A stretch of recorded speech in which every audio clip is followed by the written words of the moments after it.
Peace, family. How y'all doing? I am gathering my bearings here, and I need to let everybody know I am online. So just give me uno momento, por favor. And let's see. I wish I could just play some regular music in the background, but I can't. So let me just turn on some frequency type vibes. And I just want to let my membership channel and Instagram and Facebook know that I'm live, and then I will be with you beautiful people very soon. Let's see, YouTube.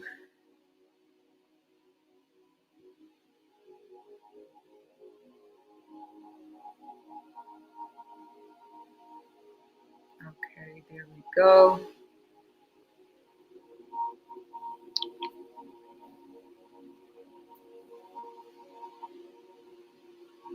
Peace, family. Welcome in. Welcome in.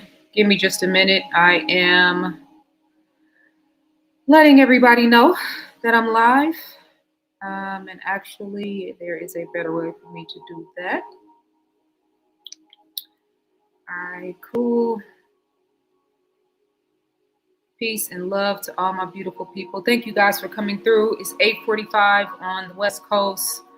So it's a little bit later than I would normally go live, but I know my family on the East Coast is always on.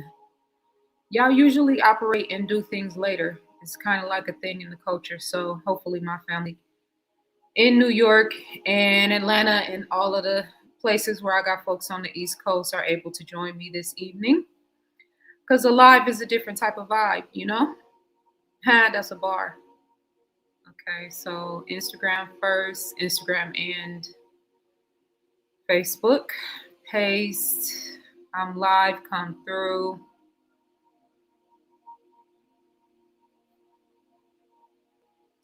And y'all see my topic, Diddy versus Tupac. And everybody that knows me know that I am an avid 100% Tupac fan through and through. The best and the worst of him. I'm live, come through YouTube.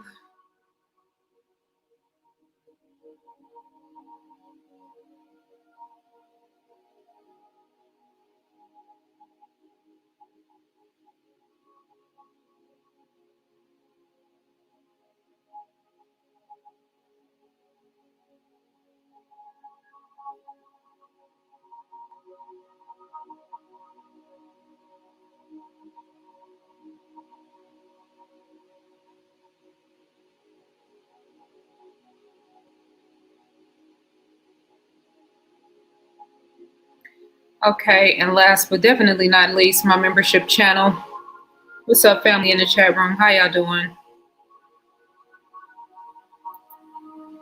I would say this is impromptu, but it's actually not. I've been thinking about doing this all day. I have just been multitasking, and so I didn't get around to actually scheduling it.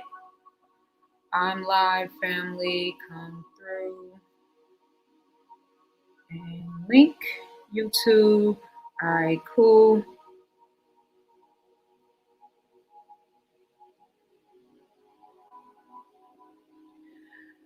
All right, so I have done that part, and I also need to jot down a couple of notes here because, again, I have wanted to do this live all day long. I knew I was going to do it all day long, but then I've also been juggling and multitasking with several other things, so I am not as prepared as I would like to be. But that's okay because I don't really need to be prepared to talk about what we're going to talk about. I had a few specific notes I wanted to write down from the 50 Cent documentary, as well as some other stuff that I've been seeing online. But I'm just going to go with the flow, and it'll come to me as I am talking to you guys and as we are tapping in. But peace and love. Today is Sunday, December 7th, 2025. I pray this message reaches you all in the best of health, spirit, and mind. I am doing well. Let me tap in with the chat room to see how you guys are doing. What's up? What's up?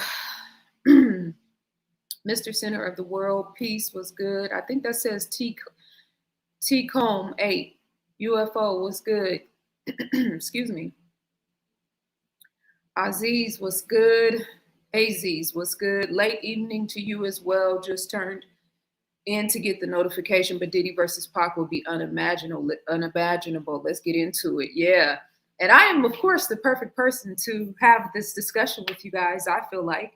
Um, so, yeah, I was about to go off on a tangent, but I'm going to hold off on that for just a second. Greetings, Nicole. What's good, sis? How you feeling? What's good? RS Spence, 11:45 by me, Newark, New Jersey here. Peace and love to my New Jersey family. Florida is here. Okay, good. We got some East Coast energy and frequency in the building. What's good? Felix, how you doing? Yeah, rest in peace, Pac, for sure. Allen was good. Brooklyn in the house. Tupac was supernatural. The Diddler was a hater. Peace. Kay was good. How you doing, sis? Much love, family. Thank you guys so much for joining me. How's my frequency music in the background? Is it obstructive? Is it cohesive? Is it harmonizing? How is the sound? Let me know how it's coming across on the other end. I am nice and comfortable. I got my sweatpants and my hoodie, just chilling. Been in work mode all day today, and definitely wanted to sit down and chop it up with you guys and talk about what I see a lot of people talking about online. And yeah, I wanted to contribute a few things to the conversation. If you guys want to ask any questions, just either type them in the chat room or type it and then copy and paste it, and I will try to come back to it as we get into this conversation. A lot of times, once I start talking, I don't want to get sidetracked with the chat room, and the energy sometimes in the chat room can be a little disruptive, or take me off my square, so to speak, if I see the wrong comments. So sometimes I'll zone out a little bit and zone into whatever the point is I want to make, and then I'll come back to the comments as I always try to do. But yeah, so first things first, today is Sunday, December the 7th. I am coming to you guys live from Los Angeles, right outside of Los Angeles. I have watched all 4 videos of the 50 Cent documentary, and let me just write that down, 50 Cent, because I want to talk about him in particular, as well as a couple of other things. So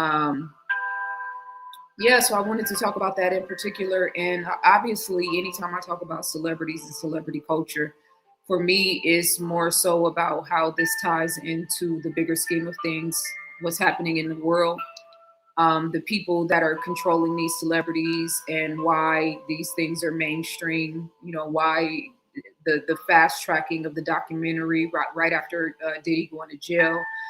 Like, there's a lot at play here, and on a surface level or on a base level, it is about celebrities. But on a much bigger level, this is about spiritual warfare on the highest levels, and using Black culture and Black American culture in particular to divert attention, to keep people, the worldwide, in fact, locked in a lower-based frequency, and focused on things that don't really have any real value in the bigger scheme of things. So, as I've been saying since 2020, that celebrities are getting ready to play a major role in what's happening in terms of the goal for 2025 and then the goal for 2030, which is the timeline that the devils of this world are on.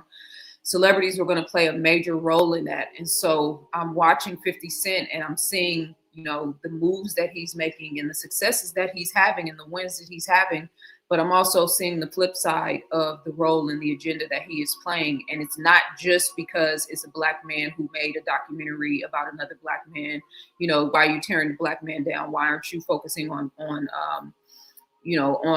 exposing a white man?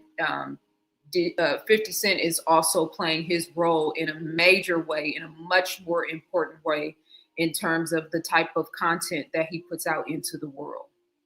So from Power to Tommy, these are shows that we all like or love in some way, and we watch them and we tap in. But in the bigger scheme of things, it's no different than the argument we were having about Boys in the Hood and Nino Brown and the movie Colors back in the day, right? promoting gang violence, promoting gang culture, promoting, money, hoes, and clothes, and all of the things. Well, that is what 95% of 50 Cent's content entails. And us as a culture, we don't never really talk about that and hold him accountable. It's either pure love and praise, or it's, super anti, if it's even that. And so that just, that's interesting to me. And it's also interesting that blackface, not blackface, what's it called? Black exploitation. Let me write that down too. Black exploitation movies were mentioned.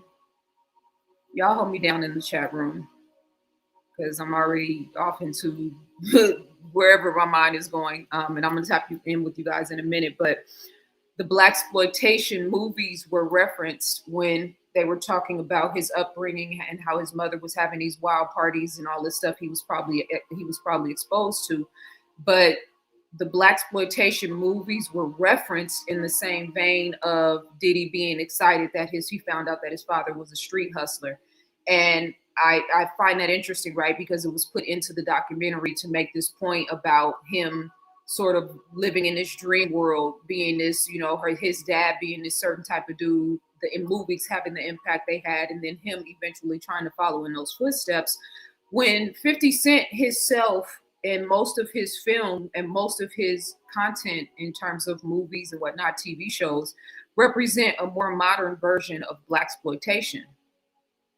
And so again, back to my point about 2020 forward and how celebrities are going to be used in this capacity in order to carry out this certain portion of the spiritual war. So black energy and black energy in America in particular is once again under the spotlight on several different levels, not just the 50 Cent level and the Diddy level, but then also me and you are here talking about it now.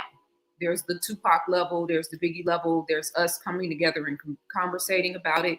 There's the important intellectual conversations and heart to hearts, such as what we're going to have. And then there is the ignorant, low vibration, probably super pro 50 Cent antagonist mindset and mentality that we're having. And meanwhile, in the bigger scheme of things, what's happening? Netflix has the #1 documentary that is, forget the black male aspect of it. I mean, that's relative, but what are we talking about? We're talking about perversion. We're talking about the R word culture. We're talking about, all of, violence and abuse towards women. We're talking about a lot of low vibrational, lack-based, scarcity, lust-based, the type of shit that gets people killed. You know what I mean? The type of things that we've been exposing in the industry in terms of people going in and, coming in a certain way and then going out in a whole different capacity, coming in as a child star and then going out like Britney Spears, shaving her head and just completely losing her mind. And she's never recovered since. And Kanye West has never recovered since. Right? So I believe it is my strong contention, and I've been saying this since 2020, that all of these celebrities, including 50 Cent, and I think the reason 50 Cent hasn't really had to pay any dues as far as what we can see on the surface level, because we look at Kanye, we can see Kanye's been paying dues for a long time. Diddy's been paying dues for a long time. Jay-Z's paying dues. How do we know? Because they had a alleged 13-year-old or alleged R-word case from a 13-year-old from back in the day become mainstream news. Not to mention his nephew and some other things. The symbolism in a lot of his videos, the symbolism in a lot of the content that he's put out. Yeah, he's been clearly paying homage to the fact that he has masters and overseers. So we can see some of these people directly taking hits in the forefront where we could make the argument, okay, he works for him or he's controlled by him or that's his handler, et cetera, et cetera. But 50 hasn't really had to pay any dues. And I think part of that, at least in terms of what we can see, and I think a part of that is because he plays his position so well. Right? That antagonist energy, that dark knight energy, that getting off on trolling on people, and like he naturally has a certain frequency that is already in alignment with their agenda. plus the fact that he has consistently put out music. Right now, I'm a 50 Cent fan when he first came out, of course, of his music, like many people in my age range are. But we know what the music was about, right? Reflective of the lifestyle that he was, trying to get out of, and becoming, and eventually who he became as a celebrity and as a star. But the content that he's putting out consistently, again, is the stuff that we were arguing about, we meaning whom it may concern, 20, 30 years ago, in terms of imagery and what's happening to the Black collective. So I don't know why 50 Cent gets such a pass. And again, the point in the documentary about the Blaxploitation films, which is another, thing that we really need to underscore, the fact that we are so hell bent on embracing the aspects of our culture that are so self-destructive. You know what I mean?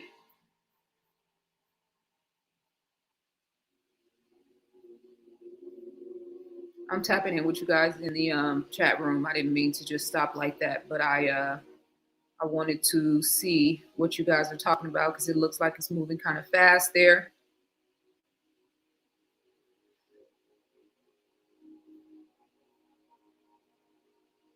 I didn't watch the doc. Diddy ain't important enough for me to watch it. All he do is freak off and dance all up in the videos.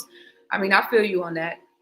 I watched it for several reasons. I grew up in that timeline, so it's kind of like seeing from behind the curtains when we were watching a lot of this stuff play out. Plus, it's just my job to stay abreast with what's going on in the collective consciousness, So you must don't agree with Dame Dash talking about 50 being wrong by kicking on a Black man while he's down. I mean, I just emphasized the point that 50 Cent is playing several different roles here. Right. So I didn't say that directly, but you should be able to infer from my position that I don't agree with the position and the role that 50 Cent is playing, especially because we know that most of this boils down to a personal beef between him and Diddy that goes back to his children's mother, that goes back to a lot of other stuff in terms of that whole King of New York and all of the different layers of that and all the other stuff that they showed in the documentary. So it's like, just like with the Pac and the Biggie situation, where here now we have a whole collective consciousness choosing a side. There's no side to choose. They're all out of line, out of pocket in one regard or another. Right? So it's not about me agreeing that 50 is kicking a Black man while he's down. I think 50 is kicking the Black culture while I would make that argument. You're kicking Black culture while it's down by continuously promoting visuals and objectifications and all of the gangster shit and all the stuff that we talk about we need to get out of our community and our culture. And you're steady, magnifying that. And now you have a whole studio system set up where you can produce more of that. I think 50 is more so kicking Black culture down than he is Diddy.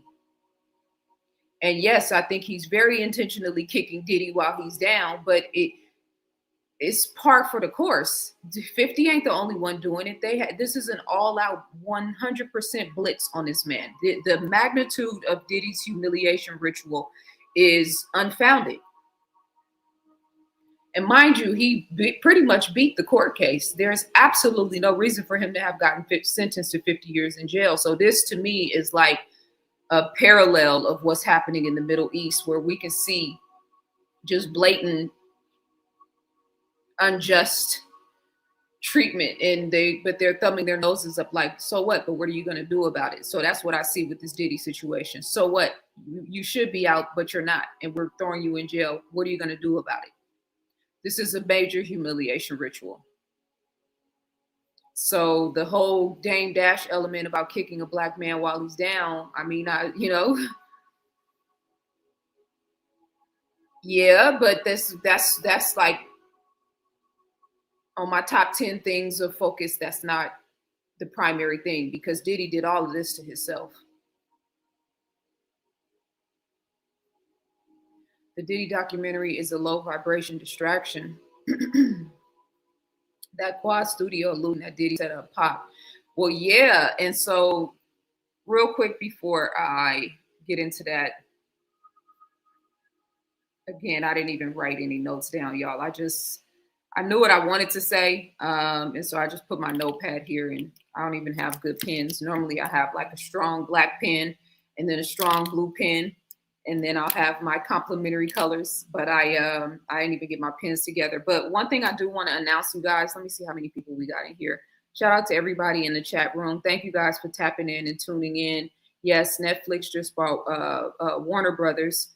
The conglomerates are continuing to grow and sort of pushing the little guys. Not that Warner Brothers is a little guy, but it's like the monopolizing of all of these different industries is just continuing to grow and to grow and to grow. And I can assure you that AI and the role that AI has played in the film industry over the last few years is definitely going to be to a Netflix's benefit when you're a conglomerate taking over a conglomerate and all of the things.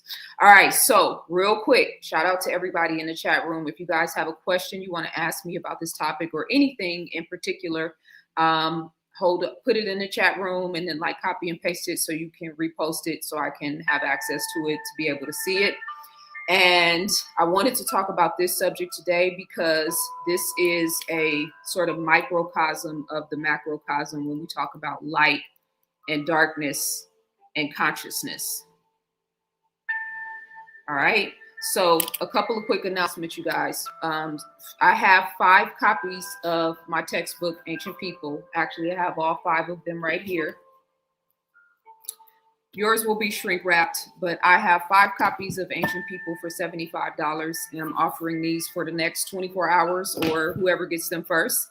The information in the description is available for you to click the link to get that book right now. I have 5 copies, and $75 is about 50% off of the total price of the book. So once these 5 copies are gone, they're gone. And I'm going to be running consistent sales, probably not this low, but consistent sales now through Christmas and Kwanzaa and the New Year and all of the things, because I want to end the year strong with Ancient People, my social studies and history textbook. And maybe I'll just open up the book and read a passage while we're live here to, again, continue to promote. This is the perfect holiday gift for grown-ups, for teenagers, for people who love history, for people who love culture, for people who love beautiful things, as do I. And you can see I put my heart and soul into this textbook. So $75 is unheard of. And there's only 5 copies at that price. So click the link in the description. If you get to the link and it doesn't work anymore, that means all 5 copies are gone. I actually also put in that description, if you want to make the payment by Cash App, I will waive the shipping fee. And it's beneficial for me to go through Cash App because I don't pay additional fees. If you have a business and an e-commerce site, you understand you get taxed twice when somebody makes a payment and then also when you send the money to your bank account. So Cash App is a little bit more fluid for me.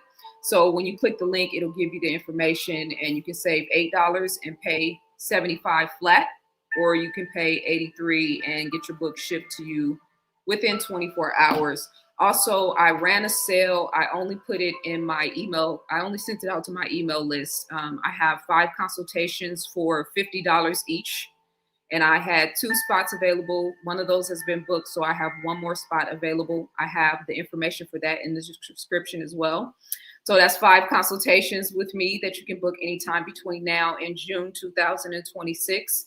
And I have to say, because I have been working with clients more recently as I've been running these sales, remember I stopped doing it altogether. And in the last, I'll say 4 weeks, I have taken on more clients and done more consultations. And it is very, very beneficial for me to be able to tap in with you guys and to help people get centered and help people kind of maneuver and find their way through the chaos and insanity going on in this world. And going back to the Tupac element, but also we talk about the people who took the shot versus the people who didn't. We talk about AI versus the organic algorithm. We talk about, knowledge, wisdom, and understanding versus promoting ignorance and scarcity and bullshit, right? It's very important for those of us, that are still striving for the light, which I consider myself in that number for sure, be real serious about whatever we're serious about right now. And I've said that in my recent Climbing the Ladder of Yourself workshops. I've said that in recent videos. You have to be serious about something right now. Even if it's being serious about thriving, even if it's serious about, abundance and taking your business to the next level, even if it's serious about radiating and magnifying or finding love, whatever that thing is, we have to really be sitting up straight right now and paying attention to what's going on around us, because the noose is tightening. The blatantly obvious evil and wickedness happening on our planet is getting more and more blatantly obvious for people like me, for sure. And so what's the lifeboat? What's the armor of God? What's the way that we sort of navigate and thrive in spite of all those things? When I say frequency and vibration, I'm talking about how you think, how you feel, how you eat, how you live, and how you breathe, right? And so that's our contribution right now to the collective consciousness, being serious about those things and being focused on those things. I'm going to come back to that in context of the conversation. Let's see, I've been talking for 30 minutes now. Try to, not talk too long, because, I can be long-winded, but of course I have a lot to say, important things to say. So I said that Ancient People, 50% off, very, very limited time only. I said $250 for 5 consultations. And I said that my topic today is Tupac versus Diddy, and that the Tupac versus Diddy conversation, there's multiple layers to it. There is the black man on black man element, as was referenced in the comments. There is the black man versus the black woman, right? And I'm seeing a lot of, and we'll say with Diddy, let's see, because we're talking about Cassie, we're talking about the girlfriends, we're talking about Kim Porter, we're talking about the overall sort of representation in the music and in the culture, right? So the black man, black woman dynamic is very entrenched in that. And then I'm also seeing a lot of very anti-male, like a lot of y'all females are weird. I just got to be honest with you. Hold on one second. Give me 1 second, you guys. Let me make sure I'm plugged up. Okay, there we go. I'm seeing a lot of very anti-male, like we don't even want men around. Like, what is the point of men? Like, men are all the problems. Everything is wrong when men come around. Like, I'm seeing this very blatantly anti-male sentiment, and the Diddy case is par for the course. And this is the bigger aspect of what this agenda is about, right? Because it's multi-level. But I keep seeing these videos where all these women have, how would you feel if there was no men anywhere around and it was just only women? Oh my God, I would love it so much. Oh my God, it would be the best thing ever. Like, I don't want to be nowhere where there are no men. What are y'all talking about? Like, and then, do I want to be around weirdos? No. That's why I shake and move on social media the way that I do. Because I seem to be a magnet for weirdos on social media. But do I want to be around weirdos and perverts or, dudes that don't like women? Hell no. That's why I don't listen to a lot of the content that you guys seem to love. But to just be like, I don't want to be around men. We just, the sisterhood and the womanhood is so wonderful. Like, yeah, it is. But we need polarity. We need variance. We need male guidance. We need male wisdom. We need men's errors and mistakes and trials and tribulations so that we can learn and grow from that. We need sons. We need boys, right? We need the way that a man sees the world. We need the way that a man engages and interacts with a woman. We need male strength. We need male emotional maturity. So all these weirdos online, females, whatever, I don't know which culture, what ideology you guys represent, but you're weird. I don't want to be anywhere where there are not men. I just want to be around kings. I just want to be around men that I know are going to have my best interest at hand and that aren't always trying to find a way to get my pants and just be my brother and love me and respect me. And you know what I mean? Because that's another weird aspect that we don't really talk about a lot in the male female dichotomy. I'm going to tell that story one day, especially me being playing the position that I've played over the years. Oh, I'm going to tell that story one day about how much assistance and how much of an upper hand I could have had if I would have done dot dot dot. You know? So yeah, the anti-black man thing is, again, but the Diddy, all of these post Me Too movement celebrity and political stories that have been consistently coming out are all playing their position in that. And then we saw the Twitter alleged expose, another reason to make Elon Musk the hero again, even though he's anything but. This is always the good cop, bad cop, how they play things out, right? But come to find out on Twitter through the expose of Elon Musk, a lot of these sites that are super anti-black male, anti-black woman that are kicking up this dust between the gender wars, right, is being ran by bots and is being ran by AI. But then the bigger question becomes, well, do you have to be an NPC to be hoodwinked and to be used as a pawn in a digital technological game? When I say the people get the leaders they deserve, it's the same thing. Whether we're talking about an influencer, whether we're talking about a political pundit, whether we're talking about a senator or somebody that's, democratically selected, or whether we're talking about the pages and the content that you actually follow. You following a page that is supposed to be ran by black men who hate black women and are kicking up dust. And because the trolls are one thing, the bots are one thing. I want to know how many pages are real. How many of the followers are actually real? That's the data we're never getting. So the people get the leaders they deserve. So you following a page that's ran by a bot or ran by artificial intelligence, you don't even know it, and you fired up, pissed off. They got all the videos look classy and professional now too, because AI. So it could be some random dweeb behind the computer saying whatever he has to say, and then he gets to dress it up and make his voice sound like Barry White and put some cartoons and some characters on the screen, and now it looks like somebody's powerful is saying something serious. Discernment is everything in this hour. So what's the point though? Oh, you guys got played. It was artificial intelligence the whole time. Yeah, but what's the point? The point is to keep the gender war and the conversation about anti-male, anti-female is to keep that going. How are you getting hoodwinked by a computer? I need to know.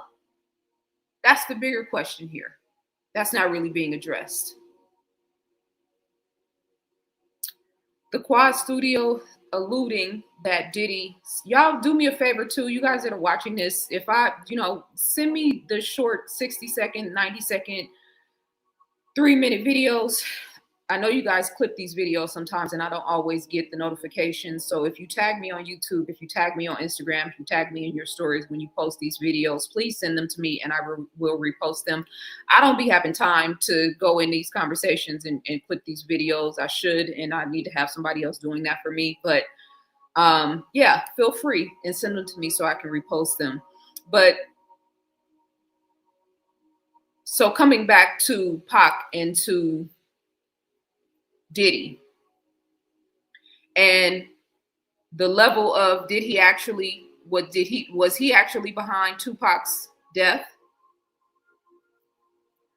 or was he a part of that collective energy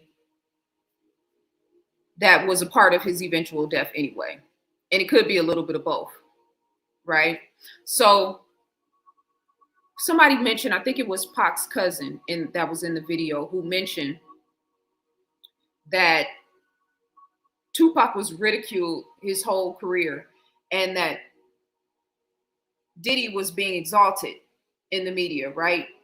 I don't know if he was being exalted because he had a lot of legal issues, but he also in the end was being exalted with the key to the city in New York and all of the all of the praise going around to the HBCUs, donating money obviously, but still like being this sort of mecca of attention and a focus in terms of Black billionaires, right? Black success, Black finances, Black money, right?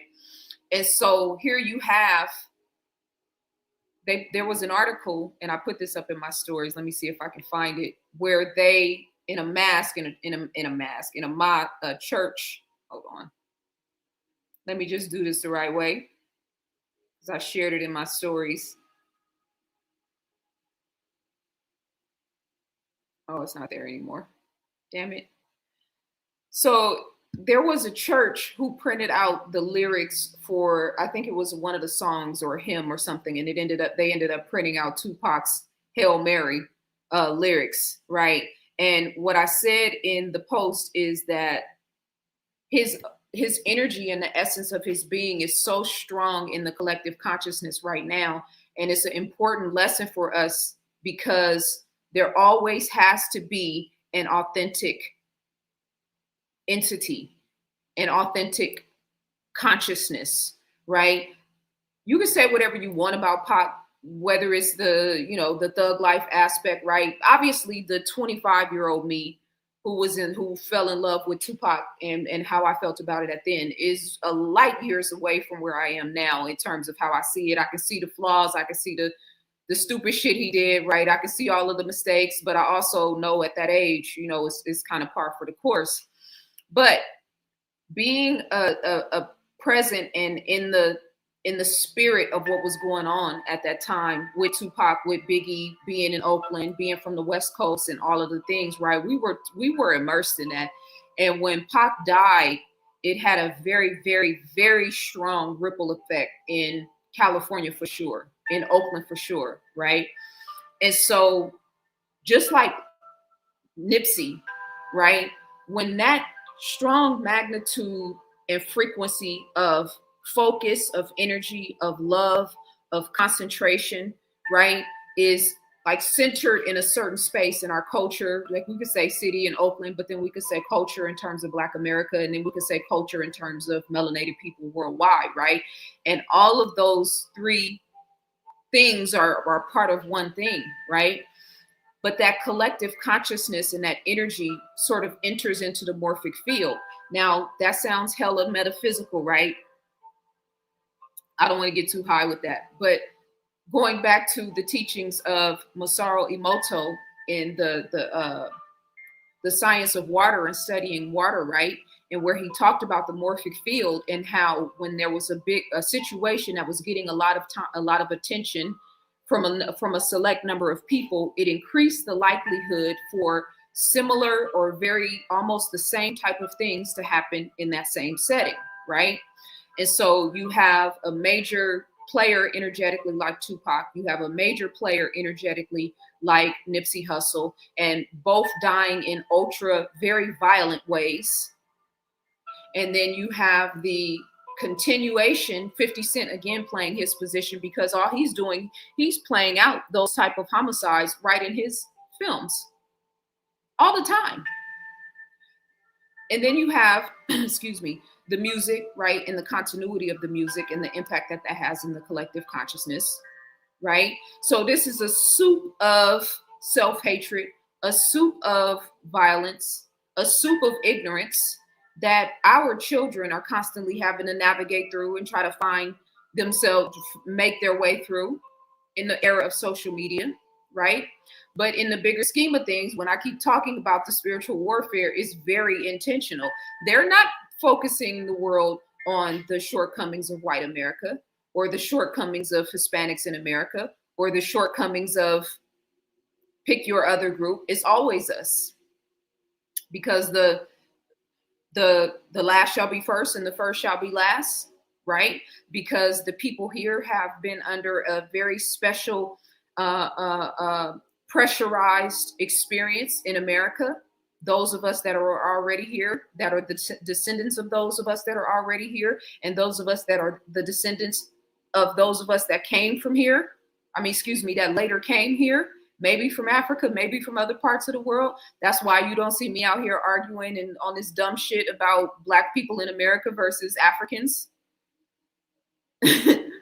You know what I mean? Because we're way beyond just race, and we're way just beyond just geographics and physical area. This is a frequency and a vibration game. This is about alignment. This is about spiritual warfare. This is about energy. This is about state of mind and consciousness. And I don't want to align with people that are just from where I'm from, or that just have the same skin tone, or that are just melanated. I want to be aligned with people that have a higher state of consciousness, that are striving to reach for the light, that represent righteousness in a time of wickedness. Race is just one level. Skin tone and melanated skin and lineage and bloodline and all of the things, all of those things are important. They're a level, though. The real game is the spiritual aspect of this, the unseen aspect of our reality. Because my soul is not a Black woman from America or a mixed race Black woman in America. My soul is God came down here, have a human experience called ZaZa Ali.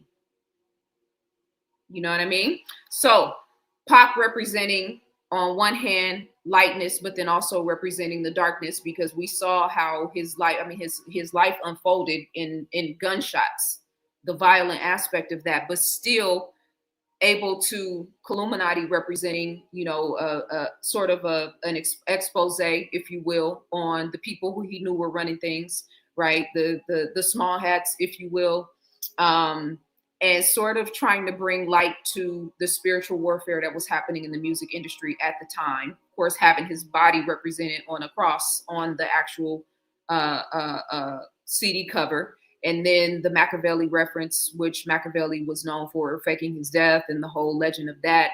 And then also music like Blasphemy, music like White Man's World, right? I'm a big Pac, fan. So for me, this is par for the course for this to be important in the conversation right now, because again, we're in a war of light and darkness. We're in a war of good and evil.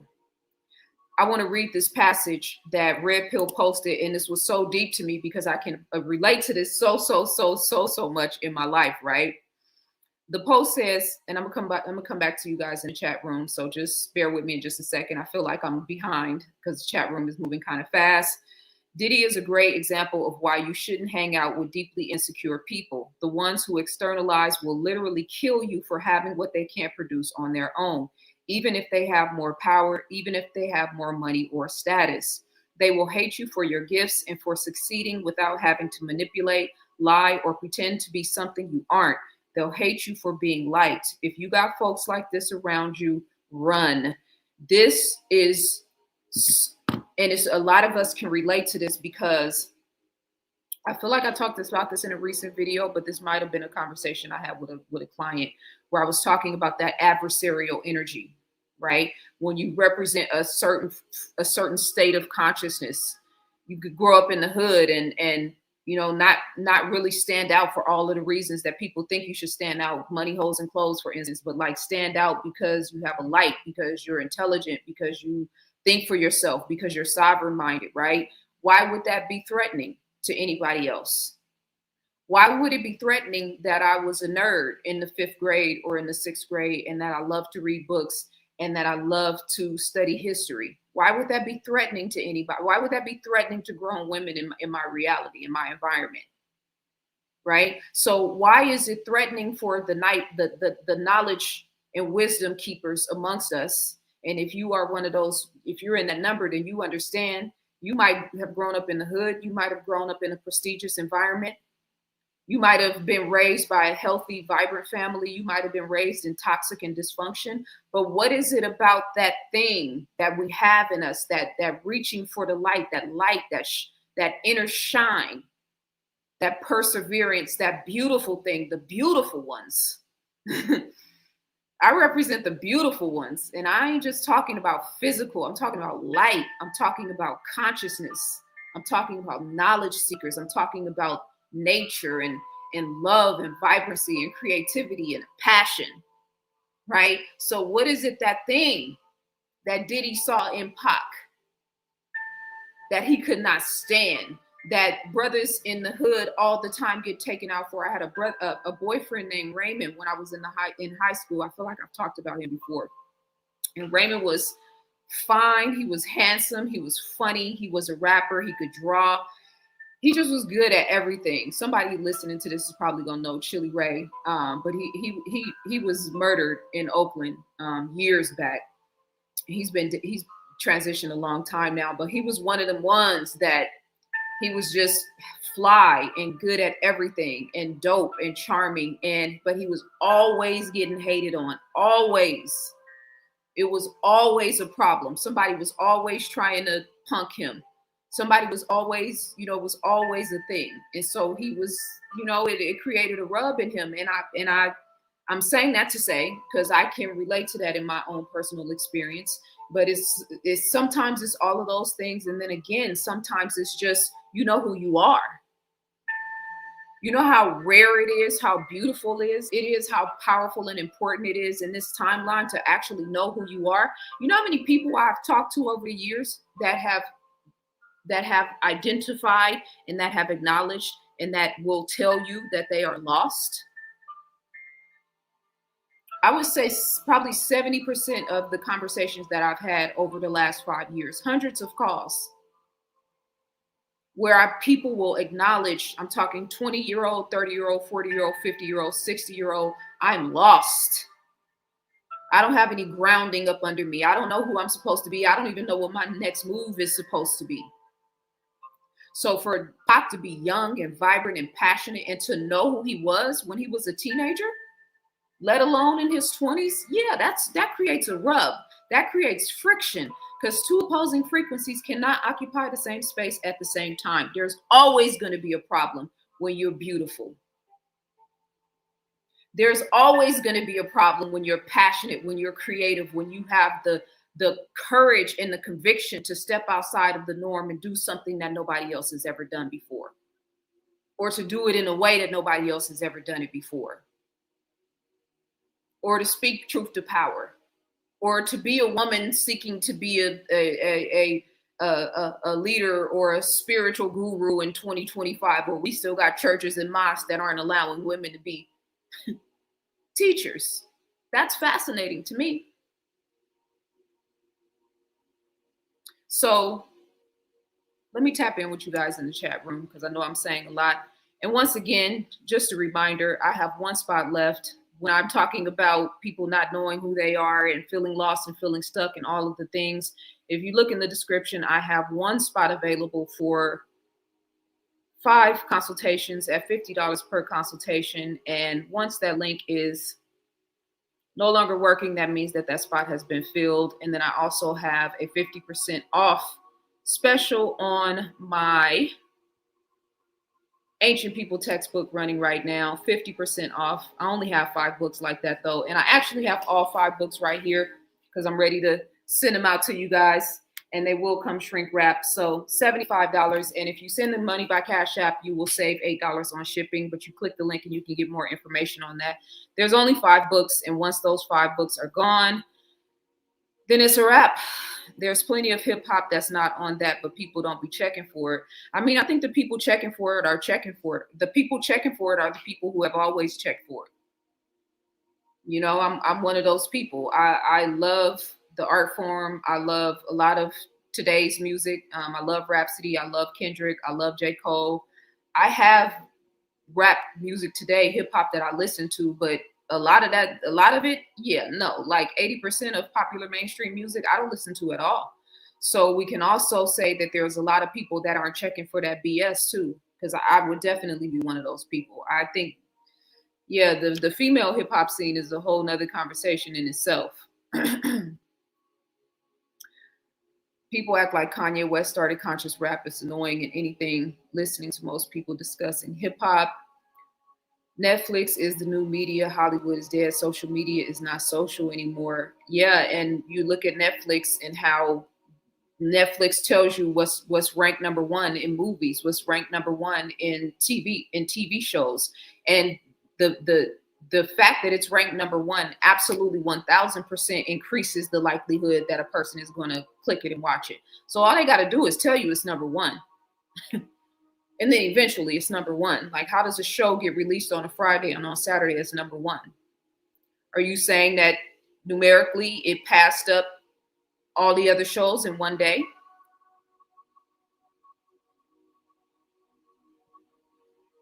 You'd be hard pressed to find a good discussion about hip hop on YouTube or social media right now. Well, I beg to differ. We're actually having one right now. I hope you're enjoying it.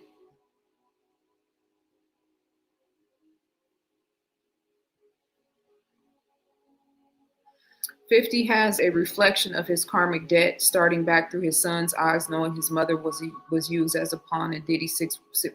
Well, yeah, and sick world. And the fact that he has a whole nother grown son that he doesn't even take care of, and that he's actively been in a public beef with his own son. I mean, that right there in itself should be enough. If anything is worth being canceled, I would think that would be one of those things. But we still haven't developed the courage as a culture and as a people to ostracize men and women that don't take care of their children. And when I say ostracize, I don't mean completely dismiss them from the culture, but ostracize in terms of, yeah, no, you gotta get that right. That's not acceptable on any front.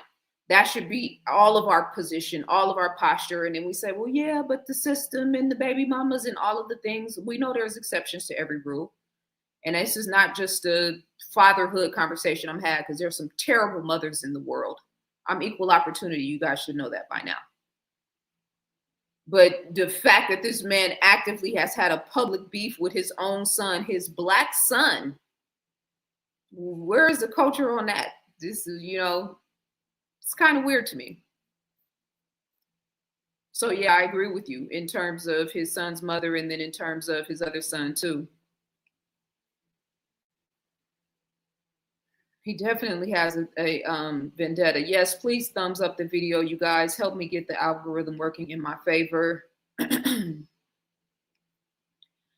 Cent took oaths and made pacts. He had to have. There's no way he'd be at this level of the game at this point and not have taken an oath. But I think the variance is because Jay-Z is the same thing to me too, where it's kind of like they kind of represent what, on a certain level, Jay-Z's shrewd business tactics, for instance, and a lot of the people who, the trail of tears he's left behind him, for instance, and people constantly talking about their issues with him.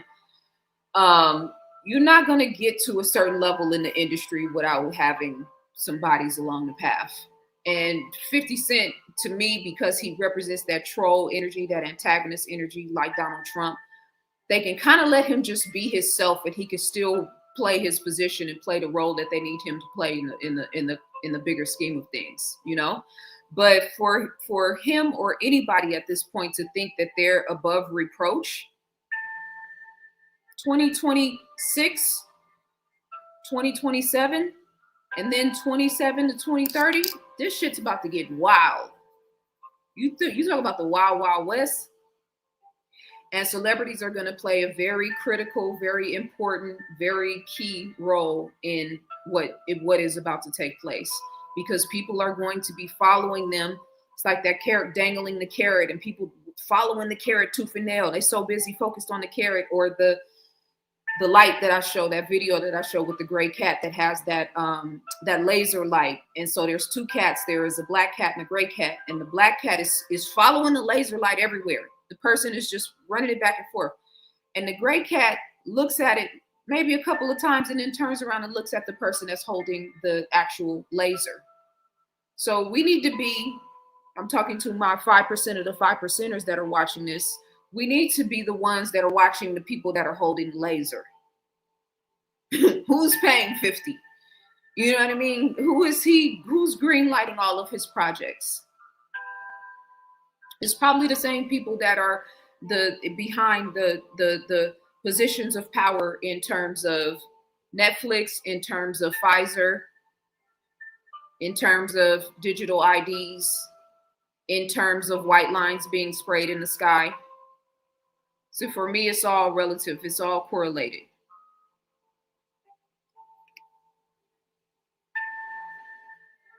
The game never taken any oath or pact, as far as I know, and his current success shows it today. Probably why 50 wanted him out of G Unit.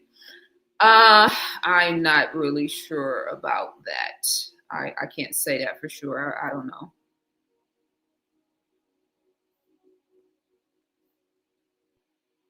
He got 50 months with time served. Yes, he did. Congrats on your book, ZaZa. Thank you very much. The link is in the description. The link for the $75 for this book. Y'all, I just need you guys to understand the fact that I'm offering this book right now for $75. I'm practically giving it away because it is not cheap to print. Okay? I have 5 books available at $75. I'm giving it away.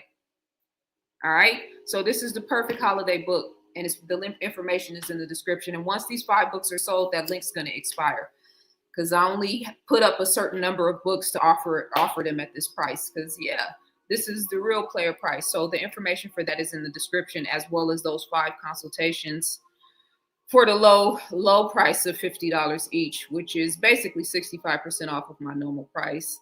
And I'm offering that up at the end of the year because one thing I know for sure is that seasonal depression, people get weirded. People start wigging out at this time of year. And I say people, like including me. I've had to deal with seasonal depression well, I won't call it depression. I don't like that word.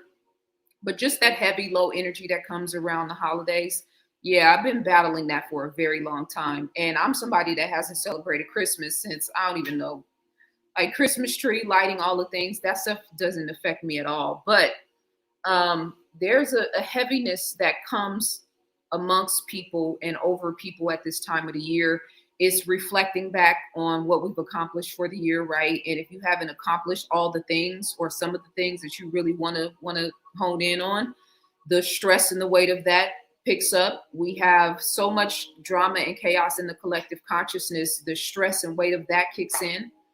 You know, if you have your ear to the streets and you are paying attention to what's going on in the world, it's difficult to maintain your frequency and to maintain your sanity and your sovereignty in this reality. So there's that. There is the daylight savings time. We're not getting anywhere near as much sun as we should be. Thank God I live in LA, and even though the white lines in the sky is a consistent thing here, we had sun all day today. Like literally the last couple of days, it's warm, it's beautiful, it's vibrant. We're going to have late 70 weather these next couple of days. So that's one of the beautiful things about being in a tropical environment. But we have that. We have the impact of breathing in what we're breathing in. Half of us are eating fruits that don't have seeds, that, don't have all of the natural minerals and nutrients in them. So it's a lot. It's a lot. And I'm just trying to be here to serve and assist the few people that I'm giving access to me over the course of this timeline right now, and probably the first half of 2026. Because I'm telling y'all, as the chaos continues to increase, I'm not going to be able to be accessible like that. Just like I know a lot of people who are sensitive, energetically sensitive, and that know what's going on. It's not going to be able to be like accessible like that because it's too much. So links are in the description, and my email address is info@zazaali.com if you want to hit me up as well. Peace, Queen, the joy I found. Very good to have you here, sis. I hope I'm going to see you on Saturday, December 13th at Baba's Vegan Cafe. This is a free event that I do for the LA community where we do like a town hall talks, conversation, and the stuff we're talking about now, as well as anything else. This is a space for people to be seen and to be heard, and just to come together and break bread together and show support and show community love. I have heard 1,000 times the question being asked, what are the solutions? We don't want to talk about the problems. We know all of this. What are the solutions? Well, I would beg to offer to that question that rarely ever really gets answered. A lot of the problems that we face is because there is a lack of mental and emotional and spiritual connection in our community. A lot of people, like I said before, feel lost. A lot of us have never been properly loved. A lot of us, I talk about the females and the anti-Black male and all this anti-man energy. Like I've been around too many good men to just be walking around hating men. A lot of these females have never actually been in the presence of real kings. So they sit up online and talk that madness and project their insecurities, and then they tether themselves with other women who are the same. But it's the same thing with the professional podcasters.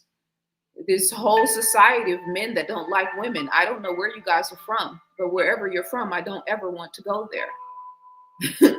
You know what I mean? So yeah, it's weird, but that's why it's important to have these type of events. I'm doing this once a month, second Saturday of every month in Los Angeles, and I'm going to be doing that consistently. And that is one of my contributions to LA, as well as I'm working on my event for girls and young women in March for Women's Month. So I'll be keeping you guys posted on that as well.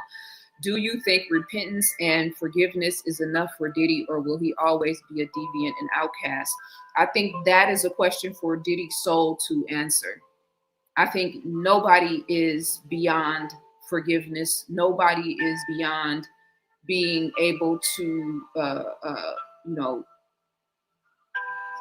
overcome the darkness within themselves and to tap into the light. I think that every soul can be redeemed.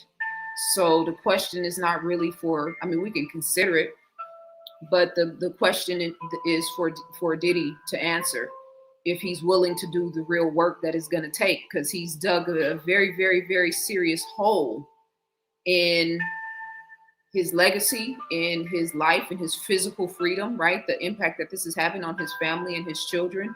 So the amount of work, we talk about the pendulum swing, right? If you are the worst character, right, the more evil deeds, right, the more blood you have on your hands, right, the more savage, wicked shit that you participate in or have participated in, right, that means that the higher in terms of the pendulum swing to get you back to the other end, which would be redemption, which would be overcoming your lower nature and undoing the damage, right? In order to get that pendulum to the equal and opposite end of the other end of the spectrum, that means there's mass inner work that has to be done. That means there's mass internal focus, there's mass prayer, there's mass meditation, there's mass fasting. And is he too far gone for that? Probably, especially you see all the narcissistic tendencies. Like, he is not living in the same world as the average person. He can't even fake humility. He couldn't even fake humility when he was out amongst the people and got in the car and was like, I need to take a bath. I understand that, because I know what it feels like to have to engage a lot of people in a physical capacity. But my G, you have cameras in the car. You didn't have the mental capacity to remember that you are being filmed, and to play it cool, and to make sure that you're still trying to project the image that you're pretending that you want to project here. So yeah, totally living in a different realm of consciousness. It's like they create these narcissistic personalities, and then we wonder why they're not relatable anymore. They're not supposed to be relatable, right? We wonder why they're not, you've worth $1 billion. Well, why don't you take 100 million and just cash your people out and do something major and extravagant for your culture or your neighborhood or your city? How many times have we ever seen that happen? None. And when I say haven't seen that happen, I'm not saying that there aren't, instances where we can see, okay, yeah, he did good, they did good, they good. There are instances, but the amount of money that has gone through rappers, through hip hop, through the hip hop community. Remember in the NWA movie, when once Ice Cube got in a position of producer, because first he was mad and he rebelled because of the Jerry, I think, whatever that white dude's name was, and his relationship with Eazy-E, and Cube felt like he was being played, like they were playing them, like they weren't getting their money's worth, all the things. And so the same reason that he ended up leaving the group at one point in the movie, who was it? It was one of the other rappers. Cube was on the other side of the desk. And the other rapper, I forget who it was, but he had the same issue with Cube in terms of the lack of money, in terms of contract issues and all of the things. So it's par for the course in that world. They give you money, but they keep you isolated and keep you focused on yourself. Like he said, Andre Herrera was like, it's not about the artist, it's all about us. It's not about the artist, it's all about us. Right? So you got to have a certain temperament. And then they just exasperated. And then Diddy probably, somebody made him an offer he couldn't refuse. He's probably on tape with some old, ugly, fat white man doing some nefarious things, which is why he started taping everybody else doing nefarious things. Because if they're going to get me, I'm going to get all y'all too. So it just depends on how far down the rabbit hole in terms of his darkness he's gone and how far up the ladder within himself he's willing to climb. Oh, that's a bar.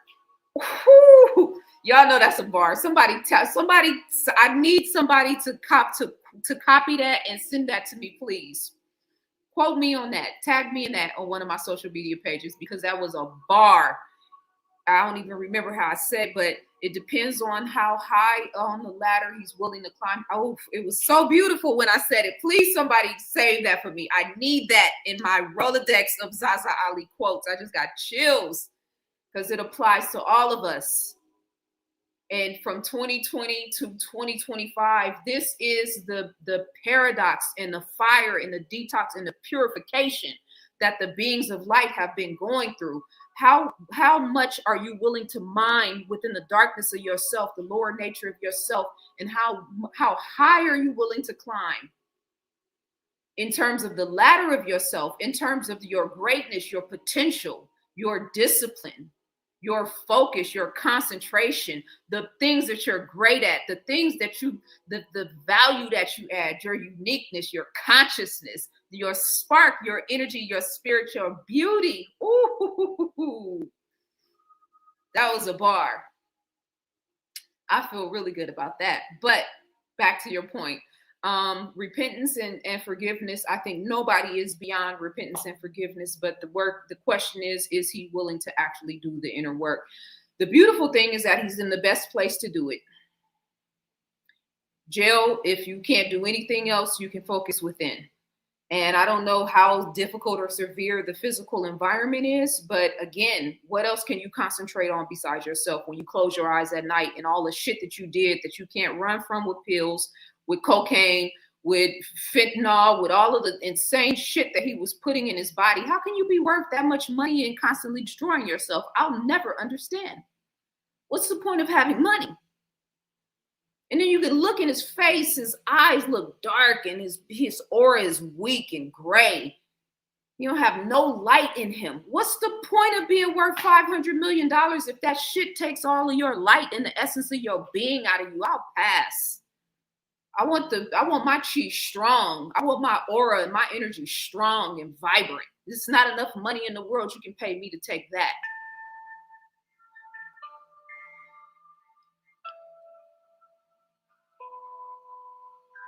Great gift for my grandson. He's very intelligent and a straight A student. History is his thing.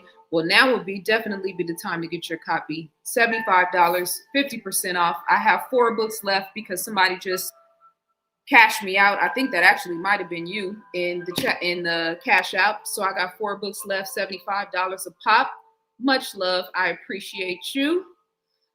And right, if you're getting your hip hop from any programming, radio, mainstream TV, etc., you're getting a lot of BS facts. Much love. I appreciate you for the super chat. ZaZa, I'm radiating with you right now, sending you great vibrations and telepathic energy. I can speak this way with you because you get it. You're my wife. Oh, really? Okay. Well, much love. I appreciate you for tuning in. You got me smiling, and I appreciate the love for sure. And I feel good about this conversation. I'm kind of just coming off the head raw and uncut, but I feel good about this conversation. I feel good about the energy right now.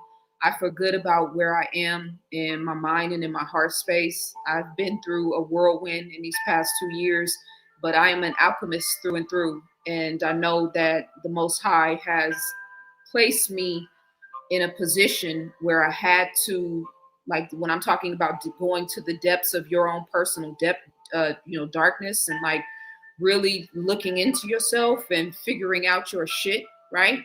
So I'm so good with helping other people do it because I've done it, but I've been doing it for a long time. The dysfunction and the chaos and the turmoil in my upbringing helped me to become really, really good at being sensitive to other people. And because in my life, I walked on eggshells, I can see when people are walking on eggshells. I can feel when people are walking on eggshells. And I'm good at helping people to navigate difficult circumstances because that's what alchemists do. So much love. I appreciate you. And thank you for being with us tonight. It's late on the East Coast, but it's only 10 o'clock on the West Coast. So I appreciate all of my family for tuning in. Thank you, Queen ZaZa, for your feminine rationality. Yes, it's all good. I appreciate you. And I can see I'm kind of behind on the chat room. I'm trying to catch up. That's everywhere, even in the conscious movement, like spoken word artists kicking that Black queen, my sister, etc., only to get in women's pants. Yeah, that's a fact. That's something that's not really talked about a lot, especially in the conscious community in terms of males in particular, but this goes both ways because the females do it with the copper with the copper G strings and beautiful sacred geometry mandalas in the background, you know, while they hypnotize you with their chaotic consciousness. And she's beautiful on the outside and a psychopath on the inside. No disrespect to the sisters, but you know, it's a real thing. And I mean in the conscious community, and I don't just mean like Black consciousness, I also mean metaphysics and spirituality. But then you also got the brothers, and trust me, I have dealt with this a lot in my time, that will try to, you know, use knowledge as a means of conquering. I don't mean getting to know, I don't mean engaging, I don't mean with righteous intentions or out of love or, you know, the male-female dance, so to speak, but like, nah, she looks like a wild horse. Let me try to find a way to conquer her. It's a fascinating thing. So, yeah.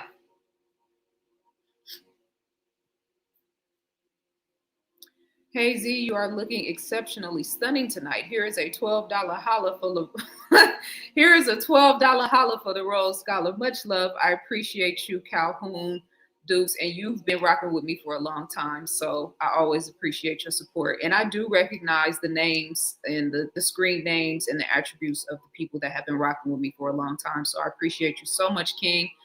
AI has already been programmed to show Black women in the worst ghetto ratchet light.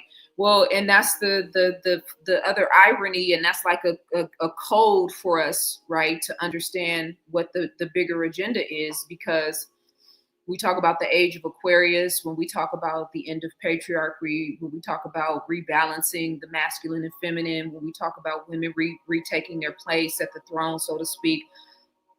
This is not something that is just conjecture. This is something that has to happen for this world to not crash and burn out. It has to. So when I say everything that's not alignment with the divine feminine is getting taken off the set, I don't just mean the men who don't like women and the anti-female rhetoric and all of the things. I'm also talking about women who are out of alignment with the divine feminine, which is their highest and best selves. So Black women representing, at least on a physical level and an energetic level, going back to the passage I always read from the Kabbalion, the closer you are to the center, the freer you are, the further you are away from it, the more in bondage you are. So on a physical level, the Black woman represents the closest reality to the center in terms of genetic, in terms of mitochondrial, in terms of melanin, right? In terms of DNA and cellular memory, right? So there's levels to that. Because if you come from a level of Black women that have been inflicted in trauma, right? You could have the darkest skin, but you have a family of women that have been completely inflicted with trauma and abuse for generations.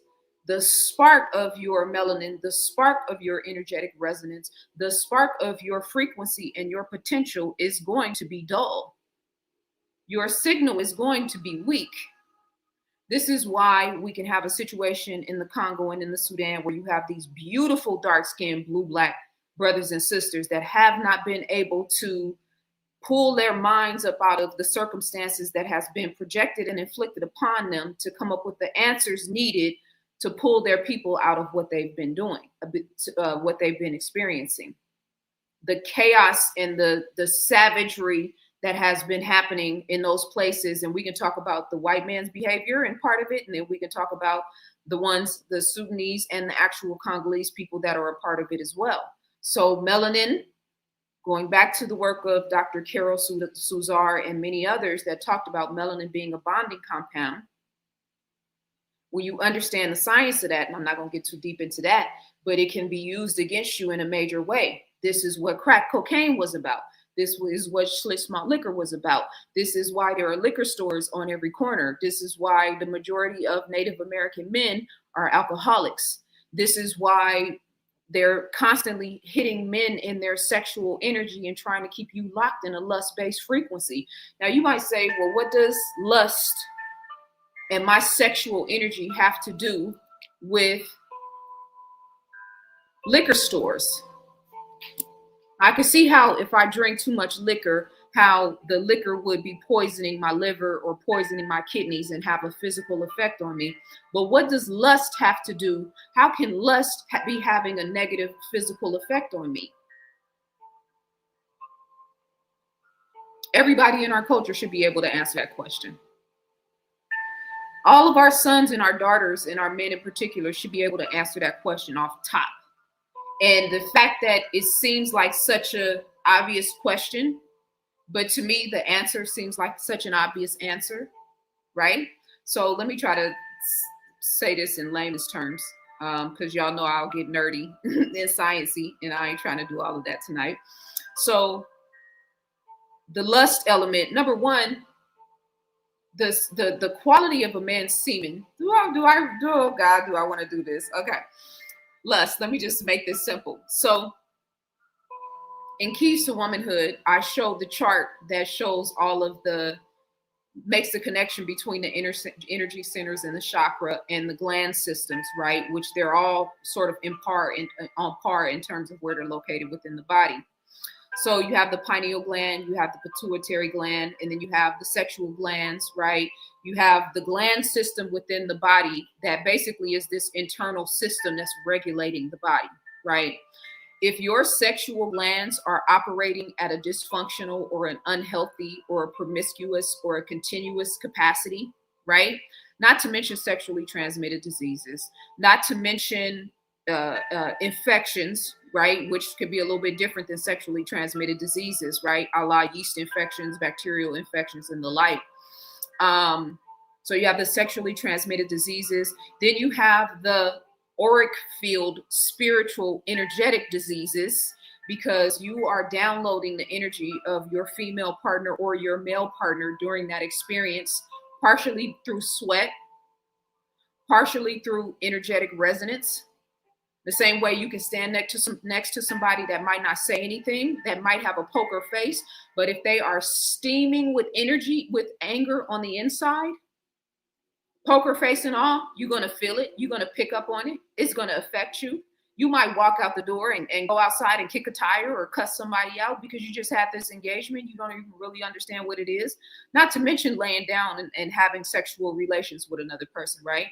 So you are getting an energetic download from this experience. So if you attract crazy women and you are constantly in bed with crazy women or vice versa, yeah, it's going to affect you in a different type of way.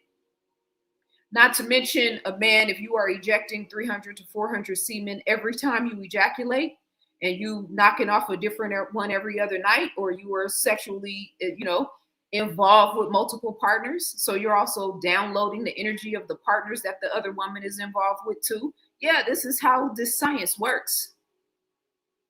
It's way deeper than just laying down and having a sexual escapade, even though it can be just having a sexual escapade. But there's a lot of other things going on here. So I don't even know how I got off into this because I'm looking at the question on the screen and it has absolutely nothing to do with what I'm talking about. So the sexual energy, the glands, and how lust versus liquor, and sort of like comparing and contrasting those two things. I have a flyer that I send out with my orders, and it's talking about becoming light in your affairs, right? And so this conversation about sexual energy, about lust, is all I'm trying to do is inspire us to become light in our affairs. So sexual activity, sexual engagement, sexual partners should meet a certain standard. That's what I'm saying. And liquor taxes the body. Liquor can cause all kind of illnesses and deregulation, or not deregulation, or physical problems or disease in the body. So can lust. So can sexual activity. I hope that makes sense. I don't even know how I got there, to be honest.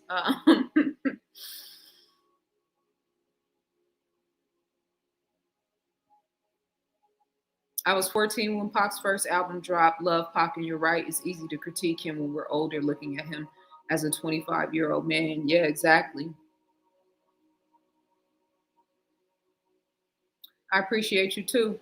Much love. I believe Diddy was part of it all. He knew he was going to get paid from every angle. He fixated on life after death and was capable of capitalizing on both of their transitions. He sure was. And he, again, that dark energy that's over him, like the latter videos and views, the later images right before he was getting ready to turn himself in or be arrested. Very, very, very dark aura, very dark energy kind of hovering over him. And so the weight of that, I don't know if it haunted him. I think the fact that he was celebrating Biggie's death every year and having a party during his not his birth date, but his transitioning date was very, very, very strange. And that's the type of stuff that the powers that be, the elite, so to speak, that's the type of stuff that they do. Every year that they have that celebration for 9/11 and all of the fanfare that comes around that, every year that they celebrate the Holocaust and different like major energetic upheaval, so to speak, mass death, mass chaos, those are major energy harnessing rituals. And so the fact that he was having this made me in my mind think, oh yeah, this is a ritual. He's harnessing that energy every single year, and he's probably getting a check from Ciroc or from Live Nation or from whoever he is engaging with at that point. So he's being compensated for doing it. But yeah, this is mass energy harnessing at the heels of the transition of Biggie. Very strange, very weird. What's your opinion on Trump's garbage comment? Which comment? I'm not sure. Tell me which comment. White Man's World is my favorite. Let me see. I almost want to spit it. But let me think about the lyrics first. No, I'm not gonna do that. Diddy's jealousy and envy killed Pac. So yeah, and this other video that I saw from his brother, where he was talking about how Pac represented. He was talented, right? He was charismatic. He was well liked, right? People wanted to be a part of his world. People generally naturally liked him, right? And he was talent. He was a rapper. He was an actor. He was an activist, right? Pac had real deep, strong love. Like I am a representation of that real deep, strong love, right? Here we are, I think 30 years since or 20 years, 20 some odd years since his transitioning. And I am a great representation of the impact that a powerful energy and presence and consciousness can have, as are many of us, right? So just looking at now in hindsight, looking back at it and knowing that you can still have money, knowing that you can still have fame, you can have everything that all of us think is the real thing, right? That everybody wants and seeks, and still have nothing. And that's just so fascinating to me. I remember when I used to be young, when I was like 13 and 14, and girls used to, I've had to deal with this thing my whole life, where females try to pick on me. And I used to always say to myself when I was like 13, 14, 15, I don't even have anything. Like, why are y'all sweating me right now? I ain't got no money. My family is, we all in the hood. We all going through this thing. Like, I don't even understand. I don't even have anything for you to be hating on me. I'm going back to the same family conditions, the same money conditions, the same, all of the shit as you. And you're continuously trying to find a way to dim my light. What is the problem here? When I was 10, my dad had a girlfriend, a grown ass woman that was jealous of me. What is the problem here? What do you want me to do for you at 10 years old to coddle and to assist you with your self esteem so you can stop picking on me and bullying me? It's just that thing. It's that je ne sais quoi. And some of us have it, and a lot of us don't. But those of us who have it, and I ain't even saying that like a flex, because trust me, it's not. We talking about something that got Pop killed. Right? We're talking about something that gets people bullied in the hood. We're talking about something that keeps our people, beautiful, brilliant, black energy going into corporate environments and into institutions and just trying to be our best and do our best and having to get picked on and played games with and mentally manipulated and all of the shit that comes with working in the white world and in the corporate world, just because you're intelligent and excellent and beautiful. But it's a thing. So for me and for all of us is to recognize you have that thing. Maybe you have that thing about you, and if you have that thing, to lean into it and cultivate it.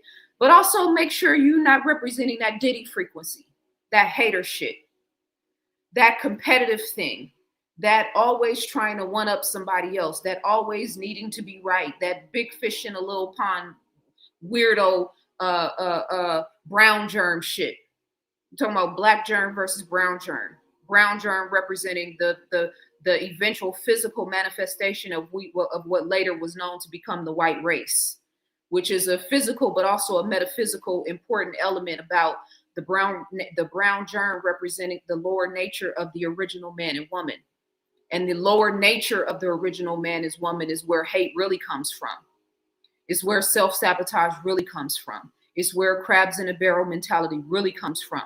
The white man just exploited something that was already lying within us. So, just same way Judas and Jesus and Judas, yeah, Pac or Diddy. And I ain't I'm not putting them on the level of the prophets or the gods, so to speak. But in terms of the American gods, these are the gods of this world. Stop playing with me. In terms of archetypes, in terms of collective consciousness, you can't tell me Tupac is not an archetype. 50 Cent. Why do you think 50 Cent Pac was such a pivotal part of this documentary? You can look at 50 Cent, you can listen to 50 Cent and hear the impact. Ja Rule, DMX, right? So that archetype is still very active in the culture. Look at how much conversation is being centered around Tupac right now. Consistently. Not like, just because the 50 Cent thing. No, before this, it was the documentary, the Dear Mama documentary. We talked about that before. It's the ongoing, all these celebrities and rappers now comparing and contrasting Tupac to the greatest. There's a continuity of conversation around him. So again, which frequency do you represent? You on that Jesus frequency or that Judas shit? Because that's what all of this is really about.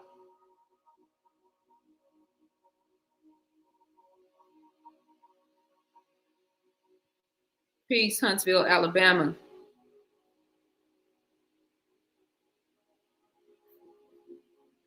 People forget to overlook that Nipsey Hussle brought in Puff for guidance and allowed him to be an executive producer on Victory Lap. Still one of my favorites, though. Well, see, the irony in that is that Lauren London actually was the one who made that connection between Nipsey and Puff. And if Lauren London, who was Cassie's friend or best friend for the longest, knew all of the monstrous activities of Diddy, which she had to have known if her and Cassie were as close as they were, why did she connect Nipsey with him in the first place? And that's where that Hollywood sort of, we all know you're a savage, we all know you're a demon, we all know you want some weirdo shit, but if you can get me in to get to the next step or to cross to the next level or to get the certain type of plug, then we all just gonna look the other way and act like none of this is happening. So they all had to know. So I don't know. I feel, and I'm talking about this now. Hindsight is always 2020. I was in full support of Lauren and still am to this day, because why would I not be? But I do think that's a little strange now that we have the bigger picture that she connected him with him, and that, he was such a dark spirit, and we felt the energy when I played it in one of my videos of Nipsey when he was playing him the album, and they were playing a song that I think Diddy ended up reproducing or doing something. He added his vocals to it for sure and became an executive producer. But Nipsey was like, everybody in the room is vibing and feeling the song, and Nipsey is basically clapping and congratulating, his bigging himself up. And Sean is like, Diddy is like, yeah, I wouldn't clap too loud.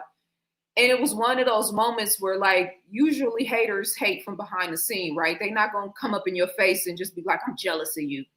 You're so beautiful, or you're so dope, you're so fly. Usually haters not going to say that shit right to your face. It was one of those moments where it was blatantly obvious that he was hating on Nipsey so bad and he couldn't even hold it. He was being videotaped. His girlfriend is in the room. It's everybody in the room, everybody vibing, everybody high vibration. And you can't keep that nigga frequency in check, because again, two opposing frequencies cannot occupy the same space at the same time. That devil is always going to come through. That NPC energy, that Agent Smith energy, that shit's always going to come through. That's the battle of the light and the darkness now, though, because we, the people of God, the chosen ones who choose themselves, we are fighting to maintain our sovereignty and to maintain full autonomy and control over our mental, spiritual, and physical well-being. And Agent Smith is trying to find a way to tap that shit at every turn. So Diddy was, probably Agent Smith 95% of the time. And then for 5% of the time, he listened to TD Jakes and have a feel-good moment and then go to a HBCU and donate $1 million or turkeys on Thanksgiving.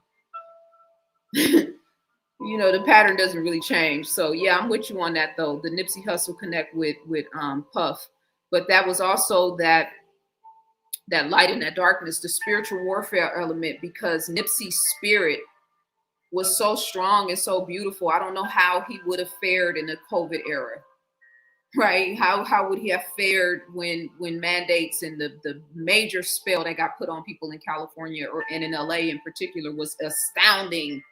How people fell for that shit hook, line, and sink out here. So the Pots and the Nipseys of the world, if they had been with us and been present to help us to buffer that extreme level of ignorance and fear and chaos, that would have been a wonderful attribute or a addition for a person such as myself, who was actively trying to help people to stay in the light, so to speak, Nipsey's project was complete. He didn't need anything from Diddy, but because he listened to it, he got executive credited, and because he was on it too. And I think he added some music to a couple of the hooks, because I watched a video where they were talking specifically on what he did. So he added something to the hook, and then he also added his voice. So he did make changes and alterations to the song, which is why he got the executive producer position.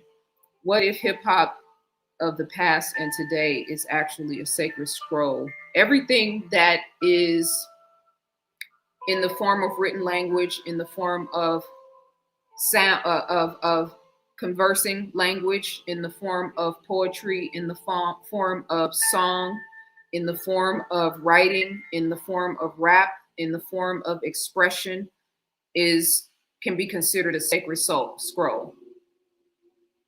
Now, how sacred the scroll is depends on the energy and intention of the person who wrote the song, right? I wouldn't consider a song like Bitches Ain't Shit But Hoes and Tricks a sacred scroll, right? I would consider Brenda's Got a Baby a sacred scroll, right? Now, it could still be a scroll, but sacred, something that inspires, something that will withstand the test of time, something that adds value, something that is energizing and galvanizing and empowering, I would consider that a sacred scroll. So in the same way that the Bible is a sacred scroll, in the same way that ancient people, social studies and history textbook is a sacred scroll. By the way, for those of you guys who are just tuning in, I'm having a 50% off sale. I only have 5 books available. I have 3 books left. Actually, I just got another purchase on Cash App. So the link is in the description if you want to get your copy. And thank you to those of you guys who have supported so far. I appreciate you. Diddy executive produced some great projects. Yeah, I thought the Love album was absolutely fantastic. That's another conversation. No one told Pac to run up and punch a well-known gang member. He was thinking he was untouchable. Diddy probably did initiate that motion, but Pac wasn't innocent. No, nobody. Nobody said Pac was innocent. Pac did 3 or 4 albums talking about prophesizing his death. That was way more important than him walking up and punching that gang member, even though they gave the backdrop to that. It don't make no sense. But most of the shit that goes on in the hood and in gang culture doesn't make any sense, right? But and even in a lot of our music and a lot of our culture doesn't make any sense, right? So I agree with that. But way more important and profound than that was the fact that he was prophesizing his death. I see death around the corner, right? For years. So it was that and the consistency of that to me that way more sealed the deal in terms of what his eventual tragic death. So yeah, nobody said Pac was innocent at all. I think I started out like really emphasizing the fact that Pac was a representative of light and darkness. You know, you can't. It's like being the chick that accused him of the R word, and then he ends up going to jail, and come to find out she just some regular, you know, she one of them ones, right? You never trust a big button to smile, that type of situation. Well, she was one of them ones, and he ran up on the wrong one. But if you have sexual discipline and sexual control as a man, it's going to be a lot. It's going to be a lot harder for somebody to honey trap you. That's why I always say men who can't control their sexual desires can't be trusted in positions of leaderships. That's just a fact. It applies for women too, but it's way more important and pertainable to men, because that's what the whole Diddy thing boils down to. How much are you willing to do and willing to give up for the limelight? What are you willing to give up in the front or the back, with or without no Vaseline, right? How much of yourself are you willing to compromise your integrity? Are you willing to compromise to go the mile? Diddy obviously was willing to go that extra mile. And there's thousands of entertainers and rappers and artists and celebrities and actors and actresses who were not, that we'll never hear from. You know, so no, Pac wasn't innocent at all. But who amongst us is? We all got our shit. We all got our problems. We all got our flaws. Ours just are not playing out. Well, not everybody's. Mine have played out in front of the world, you know, and you got to deal with the same shit everybody else got to deal with. But you got 1,000 other people or 1,000,000 other people peeking in with their opinions about what you did wrong or right, you know. So we all have our thing about us. But that's, to me, Pac wasn't.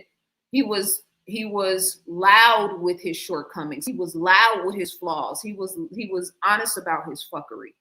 The best we can ask for, any of us, celebrities or not, is like, you know, take accountability for your shit. Tell a story beyond just money, hoes, and clothes. You know, focus on the positive things that Black women come to the table. If you're gonna do songs about, you know, all of them chicks, right? Talk about the other beautiful Black women, you know, in your life that have helped you along the way. So that's the balance element, which is the best that I can ask for of any of you guys, let alone a celebrity, you know?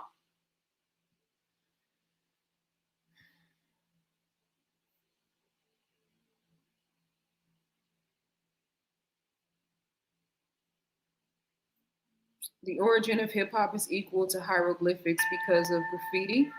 I can rock with that. Only thing with the conscious, or now called woke movement, I remember in 99 people saying there's a shift in the universe, things happen, shift, things happen, and people continue to live. Okay.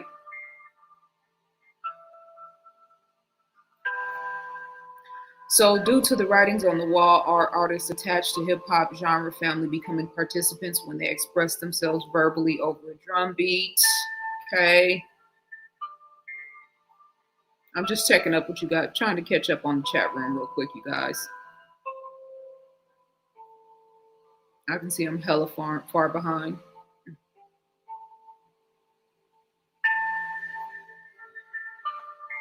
I appreciate you. Okay, yeah. See? There we go, right there. It depends on how far down the rabbit hole in terms of his darkness and how far up the ladder within himself he's willing to climb. I need somebody, wait, let me just screenshot that one time because that's a bar. Oh, I don't think I can. Wait, let me see. Okay, there we go.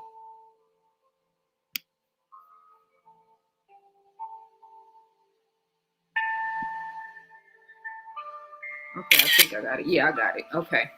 That's a bar right there. Thank you so much. I appreciate you for that.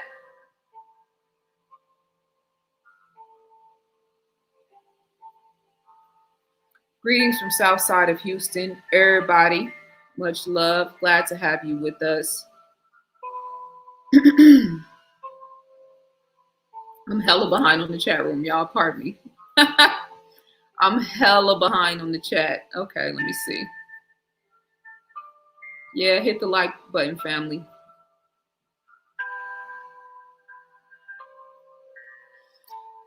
The beauty industry is harming so many Black women by pushing vanity to the point where women are mutating and killing themselves to emulate a beauty standard that's unrealistic.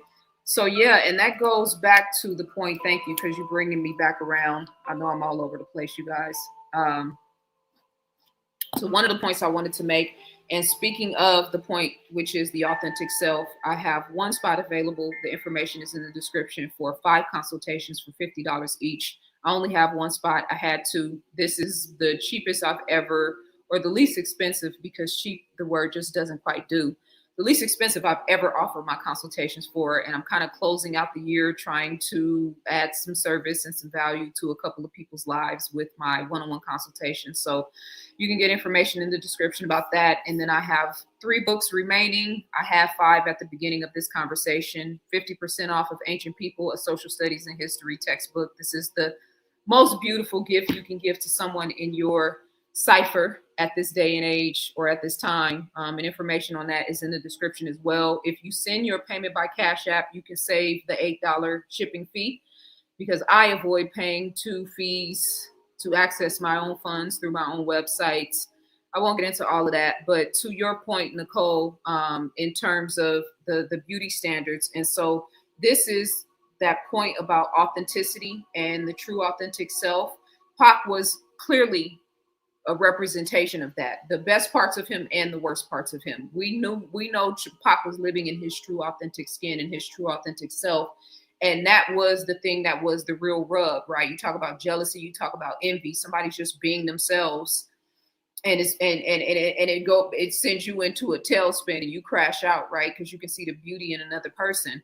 So in this timeline where all the females look the same, where there's this sort of Atlanta Housewives kind of feel to the way all Black women are representing themselves. Not that there's anything wrong with that, but the surgeries, right? The BBLs, the hair, the hairstyles, a lot of the things that are being represented in the collective consciousness is sort of sending all Black women into a certain physical representation, which is crazy because Black women all across the world, melanated women all across the world, represent so many different hues, sizes, shapes, everything you could possibly think of in terms of beauty standards, in terms of physical representation. So the fact that we managed to get this beautiful, cultural mecca of beauty, these women to try to all look the same, is absolutely crazy to me. But being happy in your own skin. Now, if you don't have the best body physically, then that means that you should be focused on the gym. You should be focused on fasting. You should be focused on your physical fitness. If you don't like the way you look physically, then you need to be focused on beautifying yourself however that looks to you.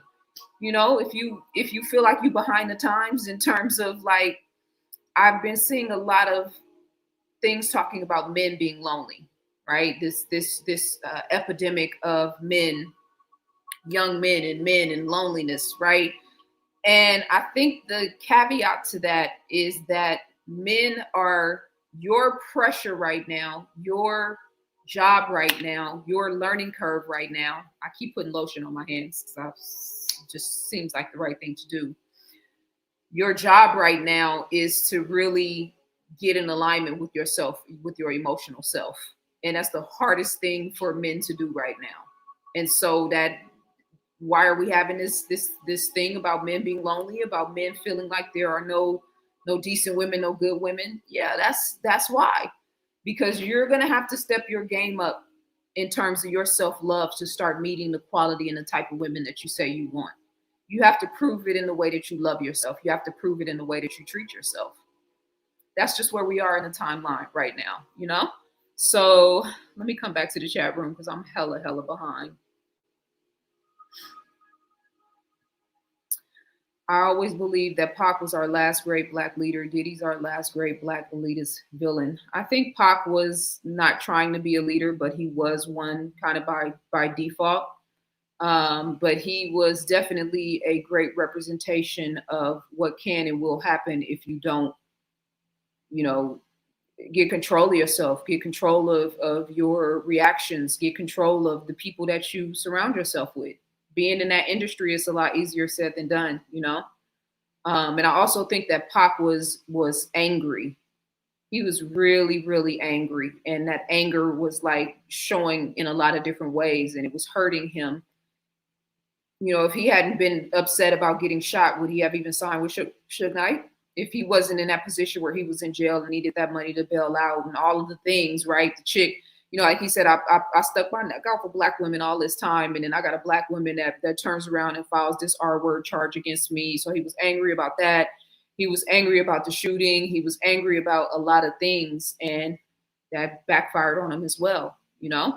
So I don't know if I would call him, I don't know if he would call himself a leader, but usually the best leaders are the ones that are not seeking leadership. Anybody that's out here sticking their chests out and beating their chest, claiming themselves the greatest leader, are not in fact leading anything, because real leaders are only really trying to lead themselves. He is also celebrating Kim Porter on her death date as well. Peace to the family in Boston. Much love.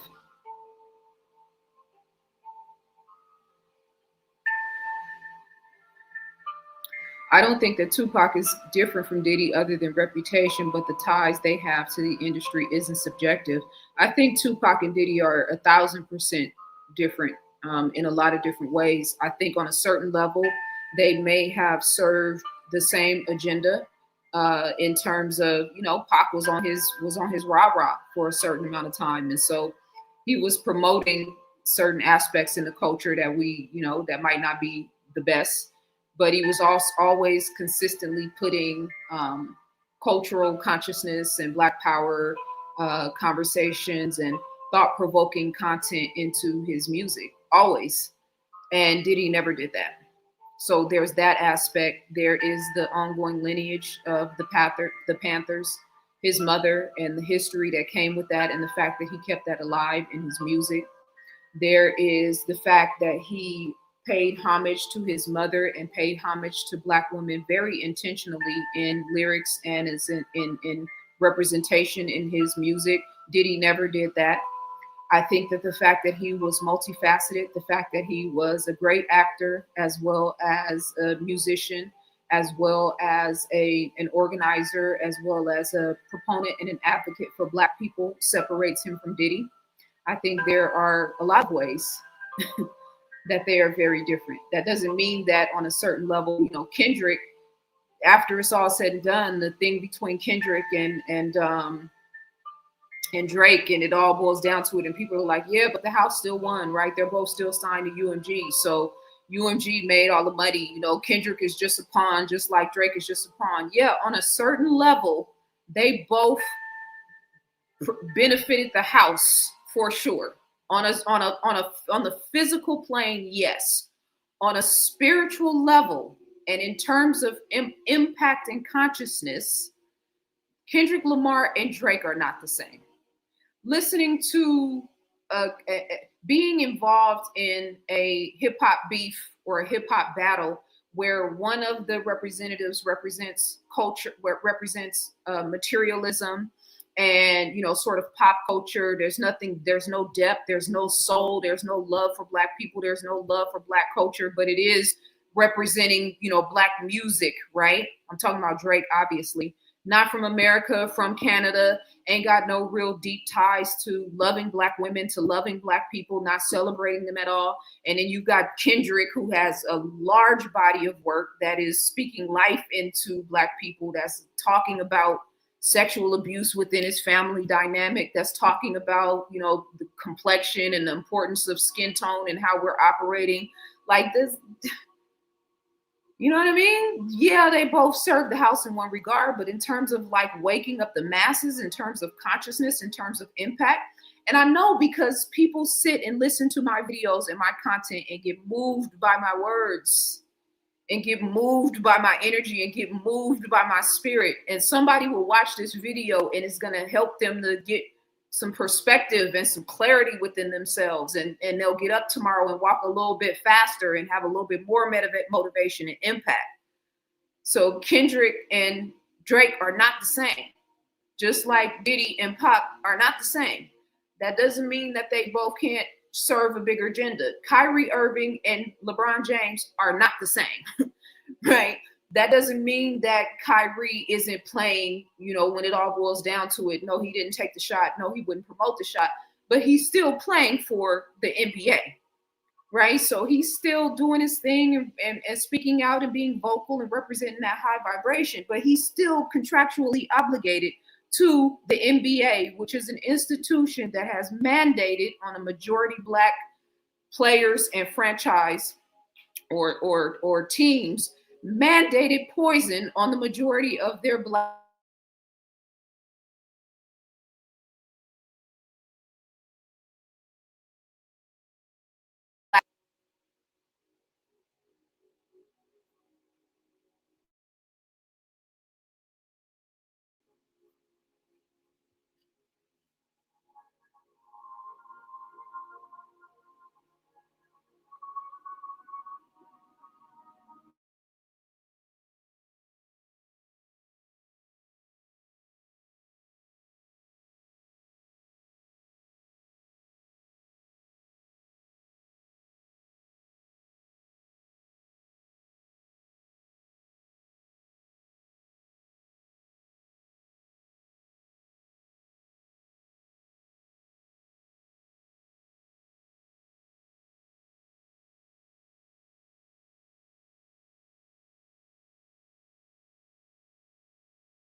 Okay, can you guys see me?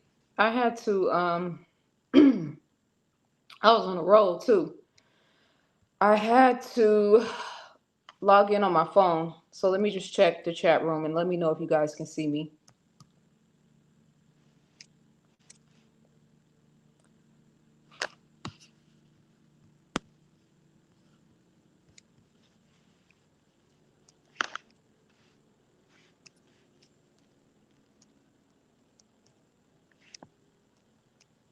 Okay. Joy said yes, I think. Okay, yes. Okay, cool. All right, so I had to log in on my phone. So you might not have heard me for a while. Yeah, it froze up. My computer froze up. So I had to log in on my phone. So I'm going back through the chat room. Hopefully it wasn't down for too long. Okay, yes, sound is good. All right, cool. So let me just come back here. Peace, Eric was good. Okay, she said a trigger word and they cut the feed. Yeah, that's probable. I feel like I was on one too. Like I was making really good points. All right, cool. So you guys can see me. So let me just come back and see. Per research and aura, Tupac was very different from Diddy. How so? Diddy was reportedly severely jealous and envious of Pac.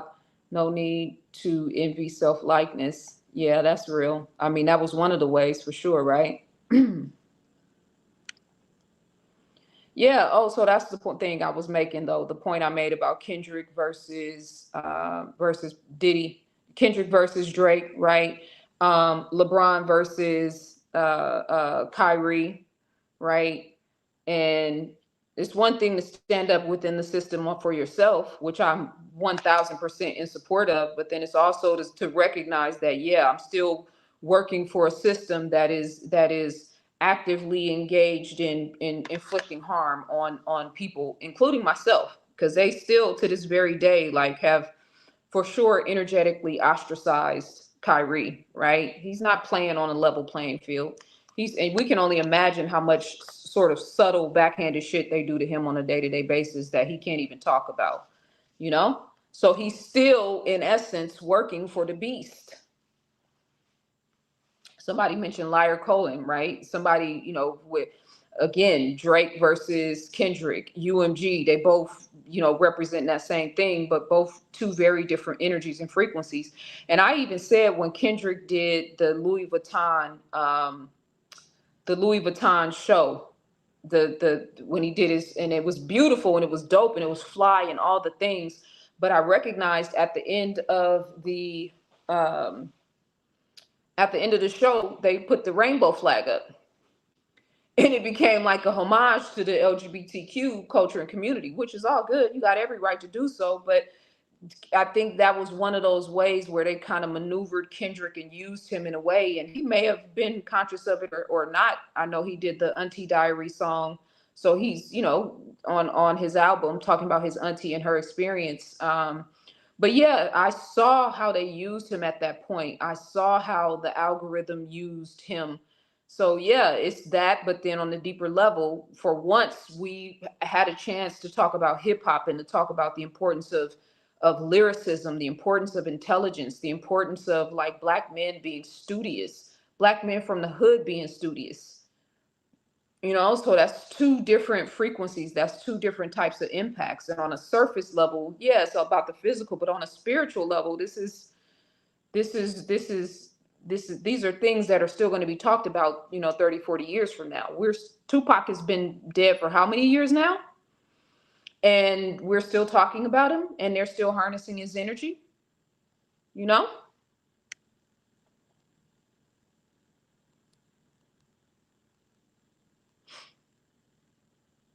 The powers that need to break down the idea of black excellence. We have never seen so many black millionaires and billionaires in the US.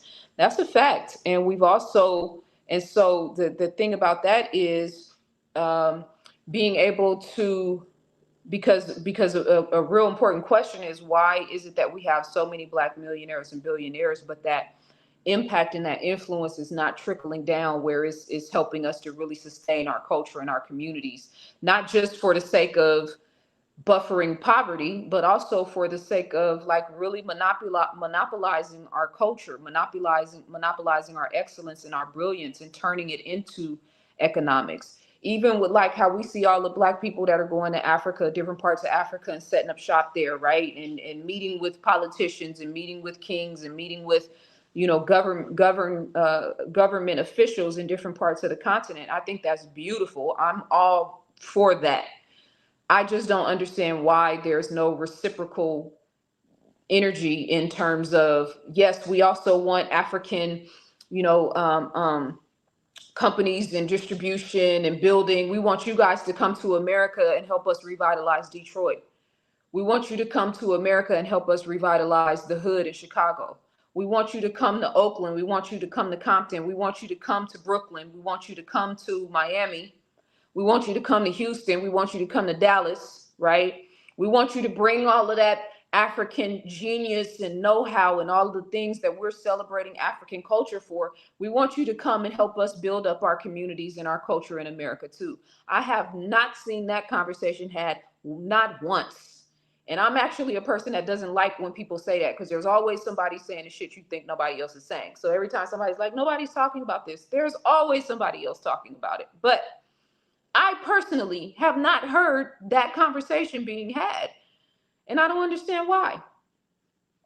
With the, Africa is the sort of the mecca where everybody is looking to and talking about in terms of this economic revolution, right? In, 2030, et cetera, moving forward, which rightfully so. I mean, it's God's created land. There's natural resources all over the planet. We just aren't taking advantage of it. We're not taking advantage of the natural resources here. But granted, it's God's created land. All of it's God's created land. So it's a beautiful thing, right? But in terms of spiritual and mental and emotional presence and understanding of the times that we're living in terms of the organic, spiritual, natural resources, and the impact, yeah, that's going to be found here. Let's be clear. Everybody in the world knows it. In terms of the leadership and the know-how and the ability to persevere through adversity and the ability to construct a culture in the midst of chaos and the ability to still be beautiful and make lemonade from lemons. Yeah, that's here. Doesn't mean it's not happening everywhere else, but we are in the thick of spiritual warfare.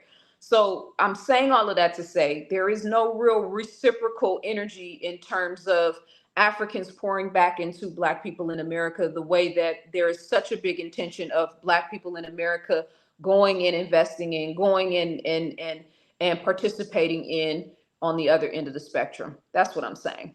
And for those people that don't understand why Black America is going to play and is playing such a pivotal role right now, everywhere, yeah. We're all about to see.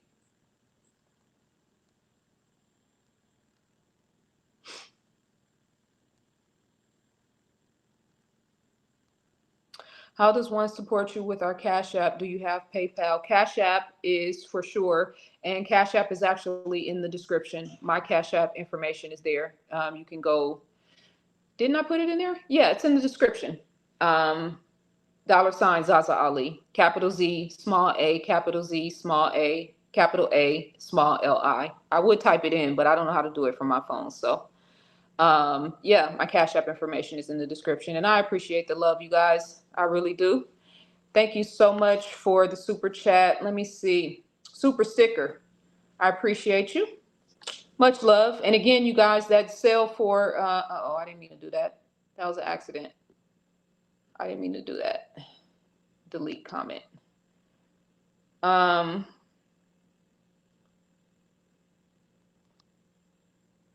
Yeah, thank you. Michael Jackson and Prince is also proof of this. That's a fact. And I think, well, let's see, let me put this up. The hyper focus on FBA, be it negative or not, be it logical or not, is proof that there's something uniquely dope about FBAs. Heck, MJ and Prince is also proof of this. I mean, there's always been a hyper focus around us. I get the point of the narrative that's happening in that conversation now, but there's always been a hyper focus around us. Even with the the anti sort of American sentiment, and how a lot of that energy from around the world gets projected on us. Yes, there's always been a hyper focus on us, but that's important. That's where alchemy comes in. That's where us understanding alchemy comes in, and why that is. It's not just because we wear dope street clothes and create dope hairstyles and rap and all of the things, and our great athletes, and yeah, that's the physical representations of it.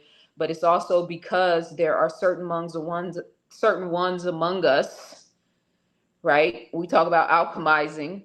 There are certain ones among us that have not only been able to navigate the circumstances on the ground here, but that have been able to internalize, not internalize, maybe that's the wrong word, that have still been able to galvanize the God frequency, that have still been knowledge seekers in spite of being surrounded in darkness, that have still found a way to connect with Mother Nature and to love God when we've been raised in concrete jungles, that have still found a way to be young and vibrant and physically, exuding a certain type of aura and energy in spite of living with, GMO foods and produce all of the foods, the over processed foods, and all of the things that we grow up eating in the hood, right? All of that, like all these different ways you're trying to destroy us. And yet here we are in our 30s, in our 40s, and in our 50s, looking beautiful and young and vibrant as ever. And contrary to popular belief, Black does crack. If you don't take care of yourself, I see it all the time. If you do not take care of yourself, I go back home and see the people that's the same age as me, and some of them are still younger, and they Black is cracking because you have to take care of it. So you have the time and aging is on your side for sure. But yeah, if you don't take care of yourself, that melanin will start to work against you, as do all things,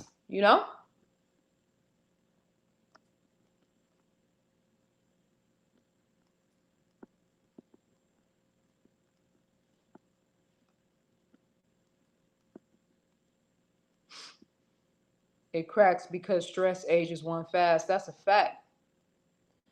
100%. That is a fact. It's harder for me to see the chat room on my phone. I don't know what's up with that. I'm probably doing something wrong.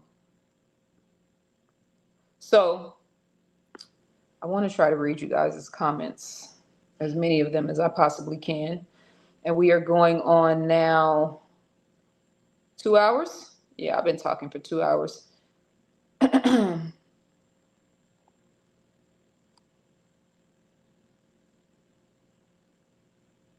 Alchemy, exactly. Facts.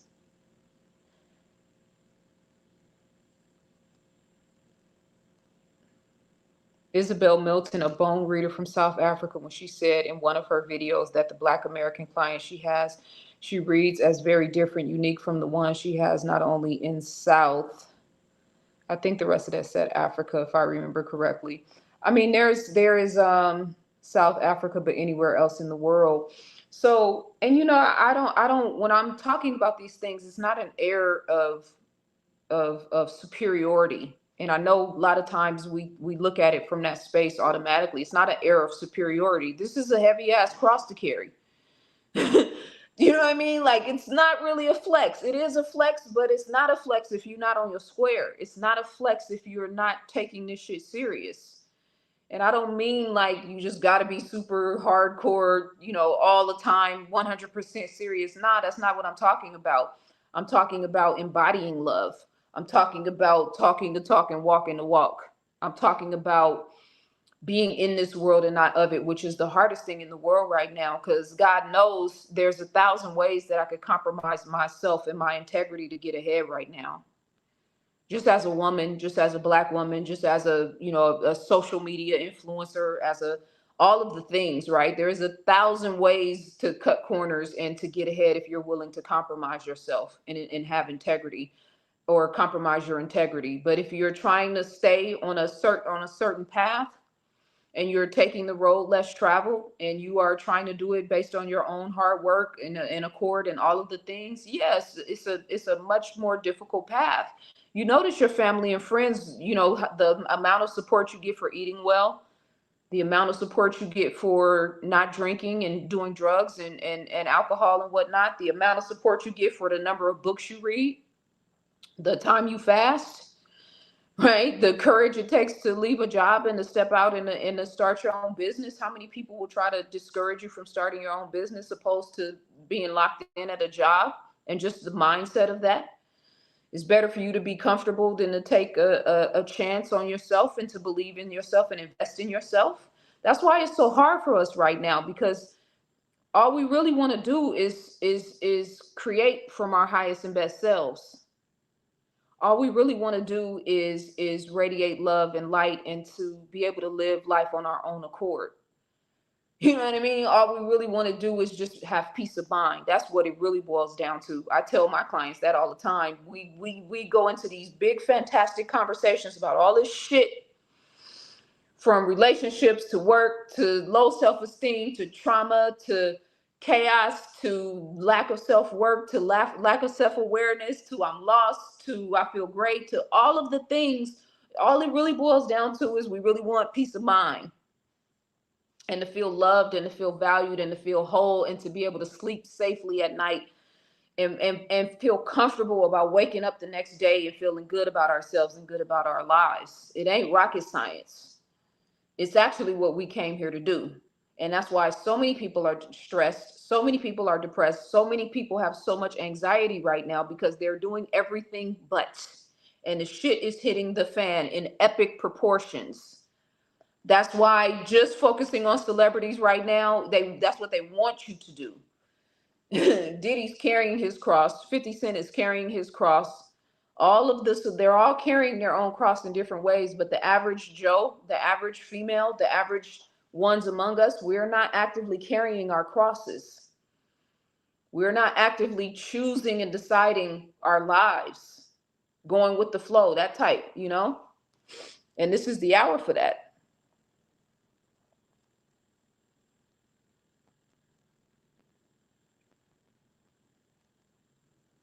So I'm again, as I've been saying, and will continue to say this, like I don't like to. We're way past fear. We're way past the promotion of fear-based consciousness. That's why I don't even talk about a lot of the stuff that I know is happening in the background anymore, because it's more important to me for you to feel inspired and to feel alive when you watch my content, to feel invigorated, to feel curious, to feel interested in something, to feel good about yourself in one capacity or another, than it is for you to stay abreast with what's happening with the demons of this world. Although there are some among us that absolutely 100% need to stay on track with what the demons of this world are doing. I'm one of them. But you know, that's not something that we need. We don't need everybody on that frequency. But what we do need is for all of us to be disciplined.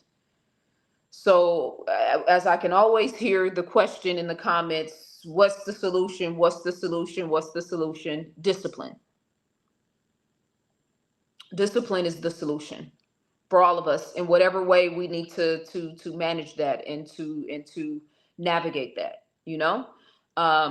Ascension requires protecting one's energy. That's a fact. And harnessing one's energy and cultivating one's energy and being cognizant when one's energy is not even one's own. You know what I mean? Like the projection that so many of us are like navigating on a continuous basis. I realized at a certain point in my life, probably 70 to 80% of the shit that I had to mine through in my life, when I look back on it, was other people's stuff. You know, that I was just caught up in because that was the homegirl, or because I was in a relationship, or because that was my auntie, or because that was somebody, you know, whatever. It's usually somebody else's stuff. But in the bigger scheme of things, okay, but what role is this person playing in my life right now, in my reality right now? And that's where the self-accountability and self-awareness has to be front and center. That's why I said all the anti-black male, anti-male sentiment from women is so half-cocked and so unpowerful, because women are not taking responsibility for the role that we have played and continue to play in it. And just like all of the passport bros, professional podcasters, anti-black women, we don't like you, we're going somewhere else, ... It's not powerful because you haven't accepted the responsibility that you and your fathers and your grandfathers and your ancestors have played in it. It's not powerful. And maybe you just don't intend to be powerful, and that's okay too. You see, I'm equal opportunity in terms of the male female dynamic, because the finger pointing, the shit is just getting old and it doesn't have any impact and it's not powerful.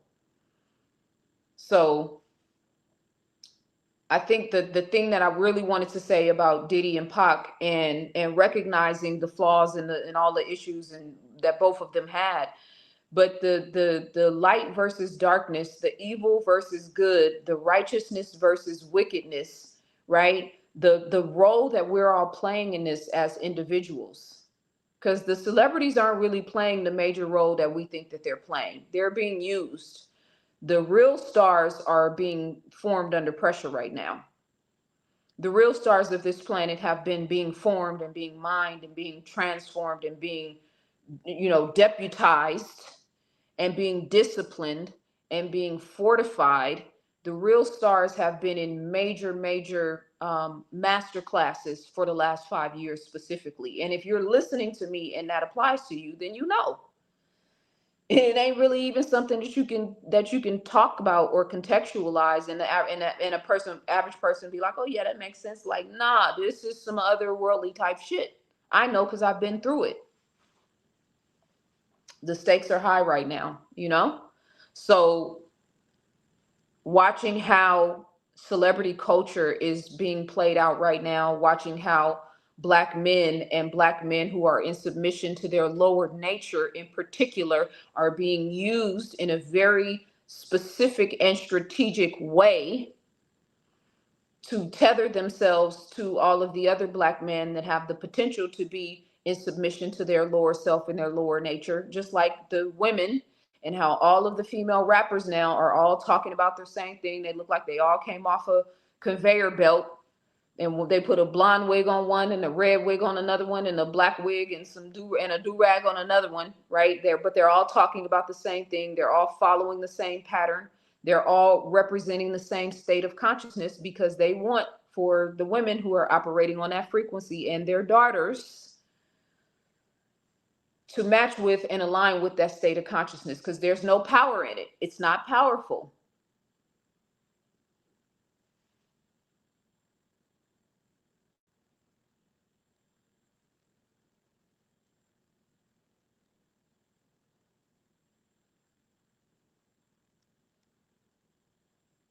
A lot of women are attracted to low vibrational males. Yeah, that's a fact. And a lot of males are attracted to low vibrational women. That is a fact. Usually, low vibration women are attracted to low vibration men. That's a fact. And let us understand that you can be a beautiful woman who has a low vibration, just like you can be a very physically attractive man and still be low vibration. And this is the irony of the social media era, where so much is based on how a person looks, right? And it doesn't quantify the emotional value, the spiritual value, the energetic value at all. This is why you will never see me on a dating app, ever, not ever. And people always tell me, don't say never. Nope, I can tell you for sure I'll never be on a dating app, because number one, too many people know me. So I'm already at a disadvantage coming out the gate. And then number two, it's only so much I can gather from looking at you on a piece of paper, or from looking at what you want me to know. I need to be in your energetic field. I need to look in your face. I need to look in your eyes. I need to actually feel your energetic resonance before we can even have a conversation about whether we're compatible. You know?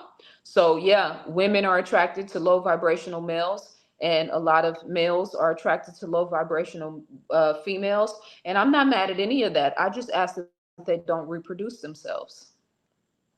Just have fun this time around, this go round. Do it up, live life to the fullest. Just don't reproduce yourself.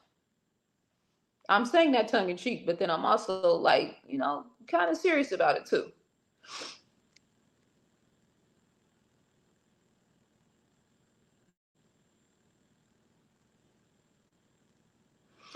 Root chakra.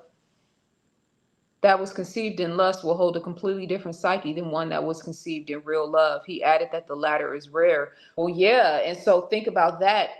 Um, because there's that's relative on multiple levels.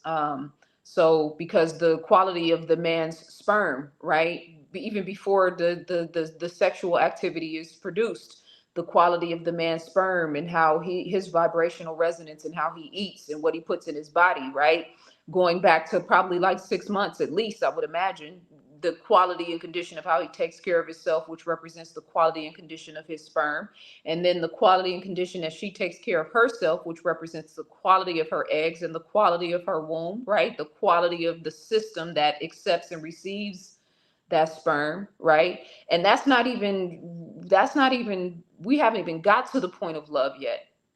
We haven't even gotten to the point of whether the child is conceived in lust versus the child is actually conceived in love, right? So there's a lot of levels and layers to that. Think about conceiving a child in a one night stand and all of those things being factored in.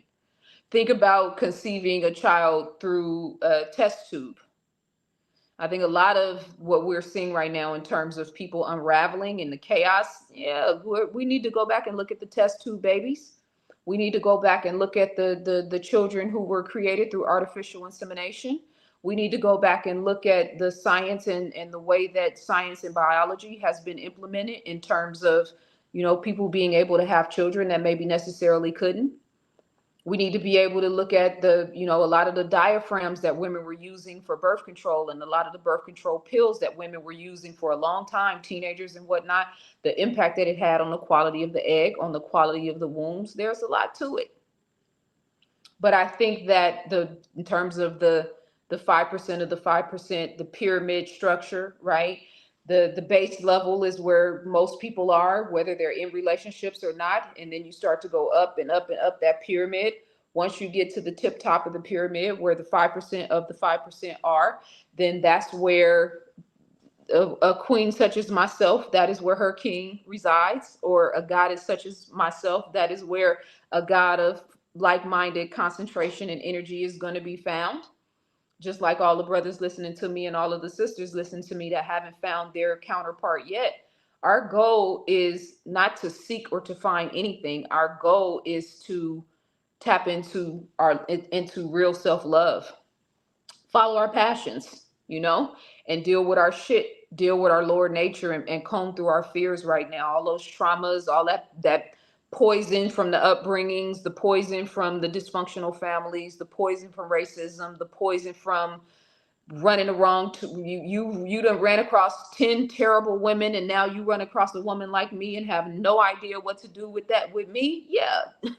It's a real thing. You've been messing with dogs and I almost said a curse word, but I'm gonna reserve that. But you running into the worst of the worst in terms of men consistently all of your life, then yeah, you need to be single for a minute, sis. Clean up your vibrational resonance, because you keep attracting the same thing to you because you still haven't learned the lesson. That's why I find so many of our conversations about relationships to be counterproductive, because it's not really focusing on self-awareness. It's way too much finger pointing. I keep saying, I don't mean to keep saying that, my bad.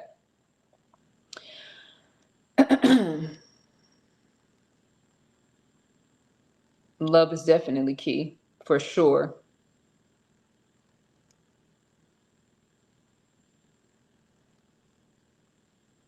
Watch your thoughts while making love so that you don't miscreate. She looked like the old school ZaZa now. Why? Because I got a ponytail and because I got on a sweatshirt. I'm okay with that though. It's all good. For the population to grow fast, you need low vibrational people, because high vibrational people are not into procreation that much. I'm not here for the population to grow fast. That's not the type of time I'm on at all, actually. I want for the population to grow in depth and the type of quality souls and quality human beings that we're producing. It's not a number thing to me at this point, because if we look at the numbers, we are totally outnumbered, outsourced, out resourced in terms of, the people that are high vibrational versus the people who are not. So I'm here to speak love and life into the high vibrational people to reproduce themselves and recreate themselves on this planet. And I'm totally okay with with the population slowing down in regards to that taking place.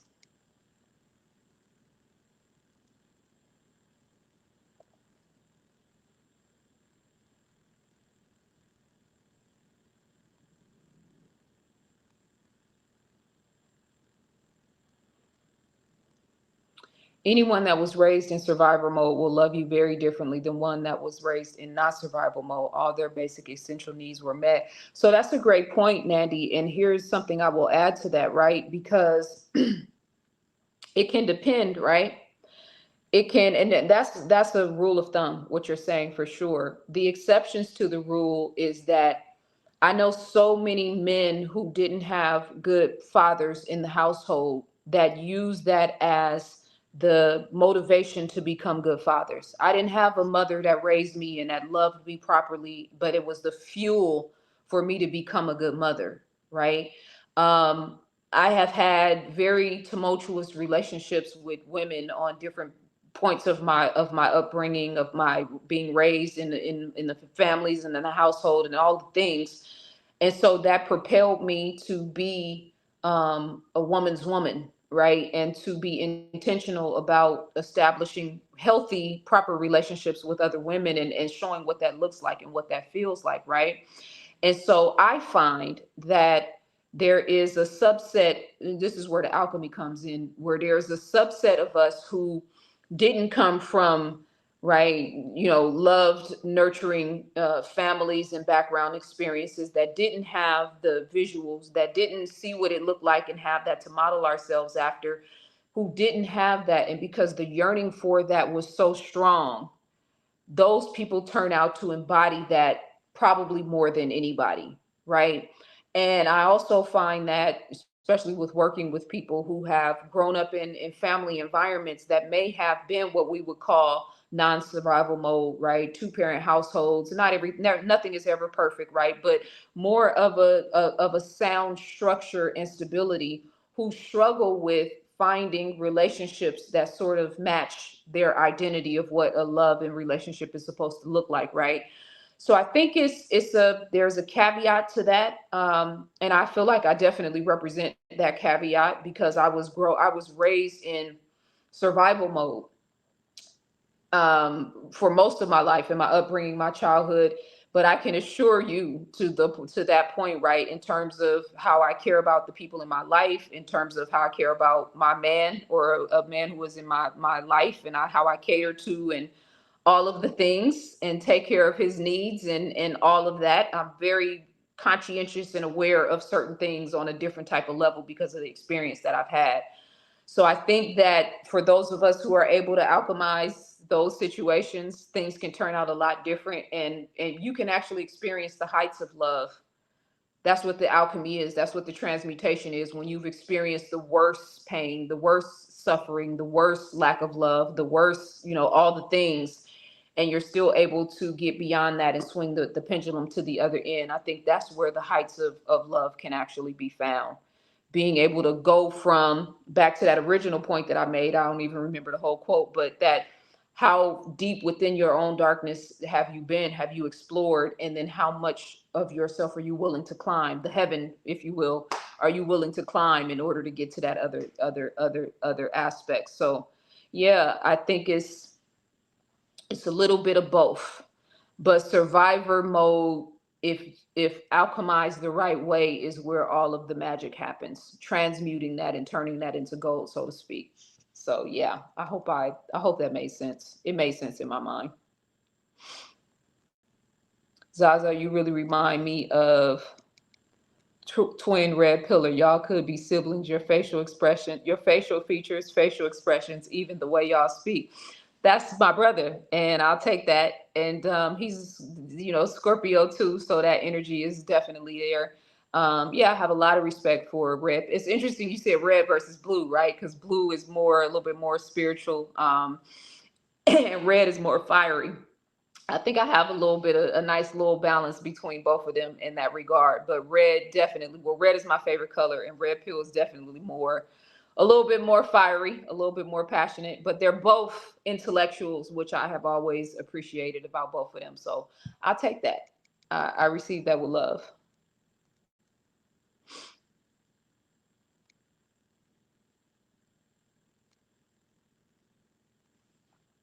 Zaza, because you're so pretty and of a certain hue, it'll be assumed you weren't raised in survival mode, i.e., how Clarissa keeps bringing up Layla's y'all related hue and beauty as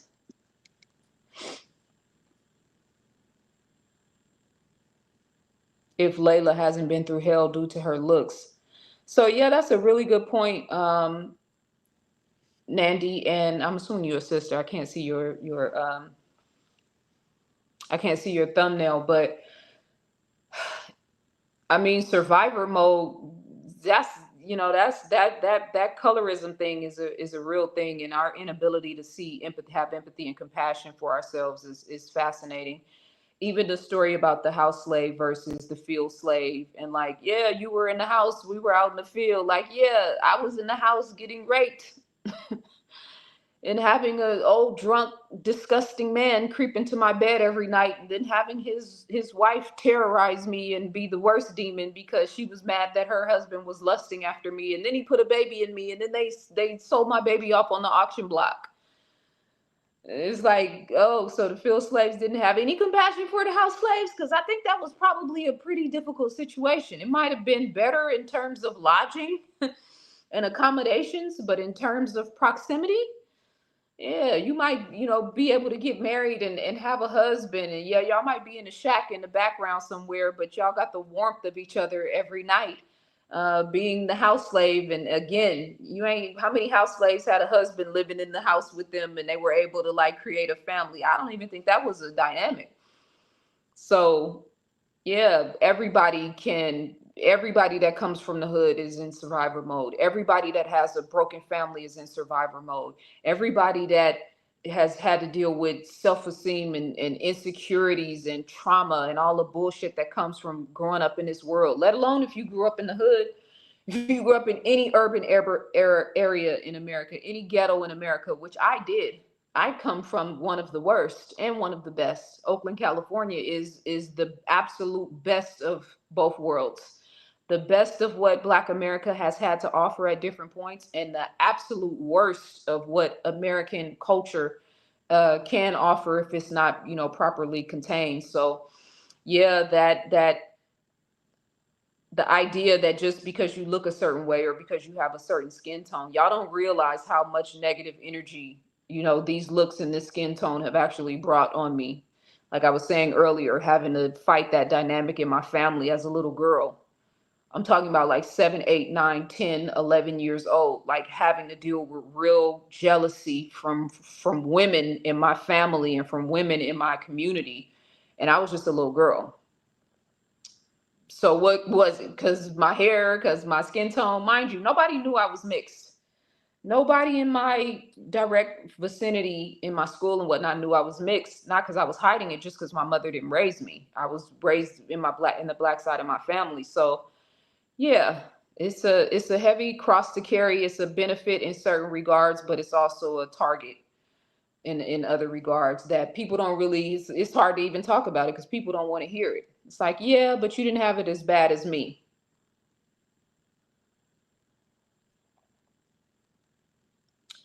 Can we do a book discussion? Okay, you assisted, cool. So, I feel good about where I am right now. I feel good about being in LA right now. I feel good about where my book is right now and where, this book is getting ready to go. I feel really good about all the things that I've detoxed and purged in the last couple of years. I feel like my ponytail is like it's like cocked to the left. I couldn't see it when I was on my computer, but I can see it now on my phone. But I feel good about all of the shit that I've had to transmute and alchemize over the last couple of years. Pardon me for cursing you guys, but these are like soft curse words.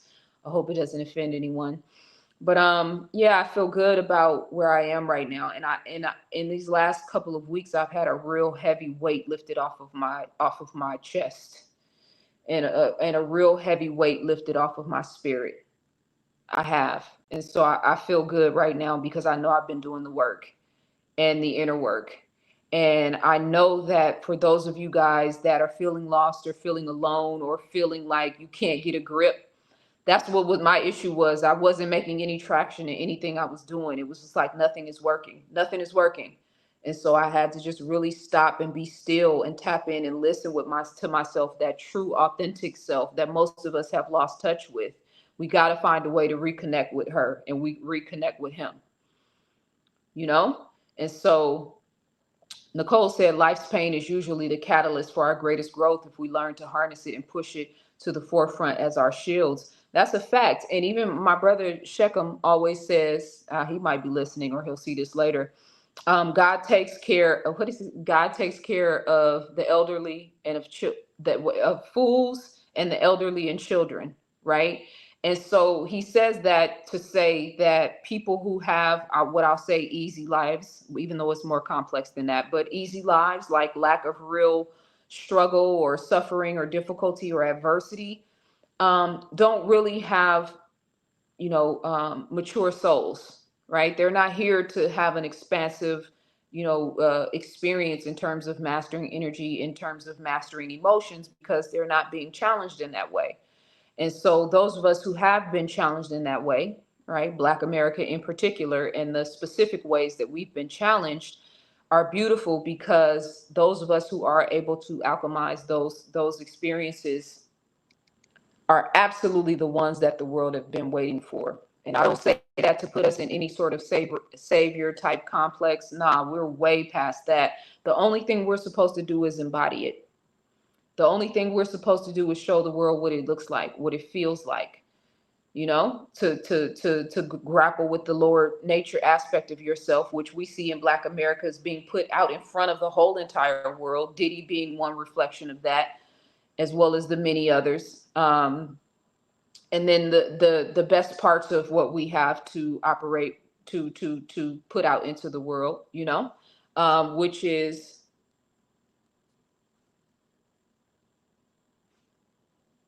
what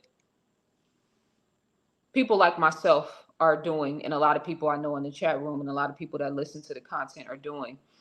Is she still talking about how everybody wants her? When have I ever talked about how everybody wants me? Ever? When have I ever talked about how everyone wants me? You can pinpoint me to what video or what conversation or what lecture. When have I ever done that? You made that up. The miseducation of the Nagas. Coloration has always been used to divide and conquer.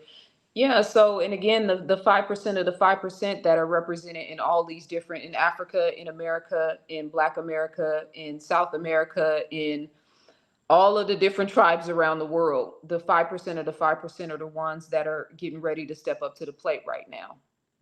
The ones the world has been waiting for. So I feel good about where I am right now. I feel good about the timeline. The devil has a timeline. 2027 and 2030 are going to be critical points in his timeline, their timeline. And so the gods and the people of God and the children of God and the seekers of light have to have our own timeline.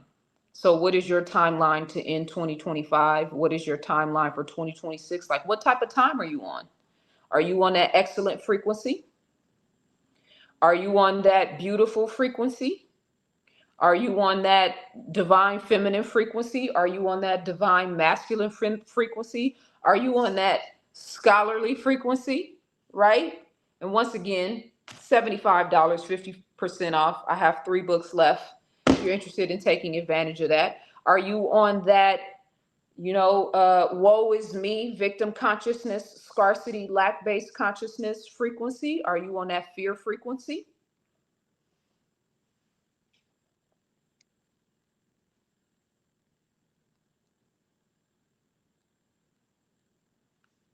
Are you on that love frequency?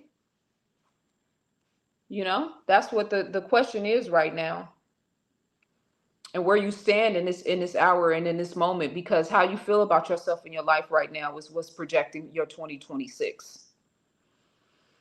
That's why I'm off the race-based consciousness. That's why I'm off the white supremacy consciousness. That's why I'm off the lack-based consciousness. That's why I'm taking a break from even talking about trending topics and all of the things, unless I just really feel inclined to do so, because I am 100% focused on manifesting and creating the reality that I see in my divine mind, that I see in my mind's eye.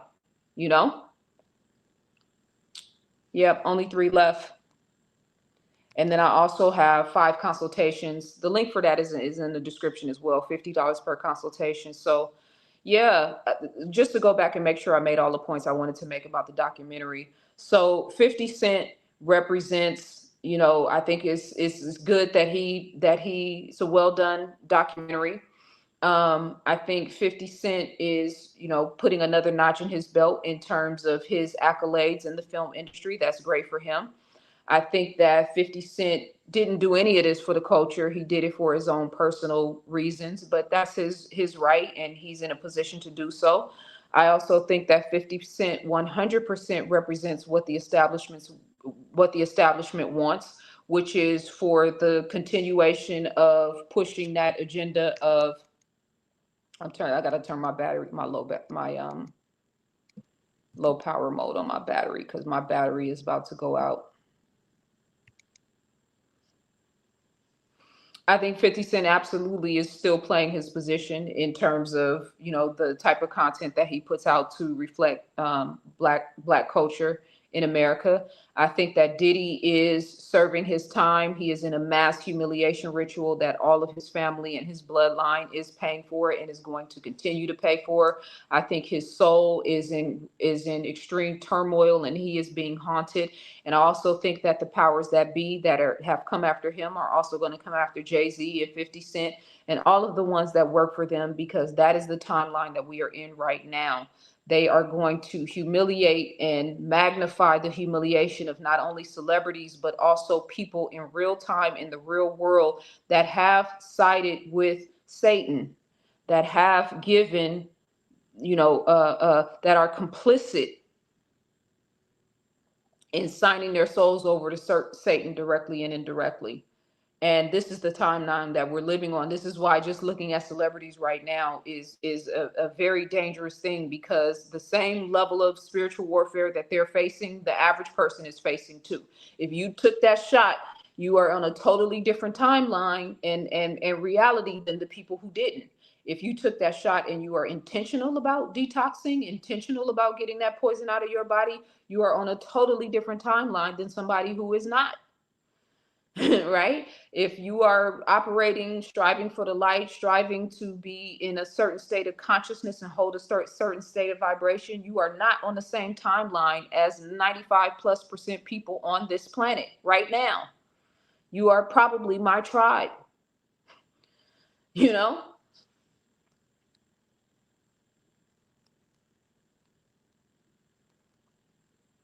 Much love. I appreciate you guys in the chat room. If anybody wants to donate a book to moi, ZaZa, let me know. I won't have my check-in time. So there you guys go. Anybody looking to do something kindness, and out of the kindness in your heart, the sister is asking for the plug. But I think I said everything I wanted to say, and my battery is about to go dead. So get the link information in the description to get your copy. 3 copies left at $75, which is 50% off, as well as my 5 consultations for $50, the super low. And once that's gone, I don't even know when the next time I'm going to offer consultations again, because I'm focusing on some other different areas right now. But info@zazaali.com is my website. zazaali.com is my website. And I will see you beautiful people very soon. Peace and love.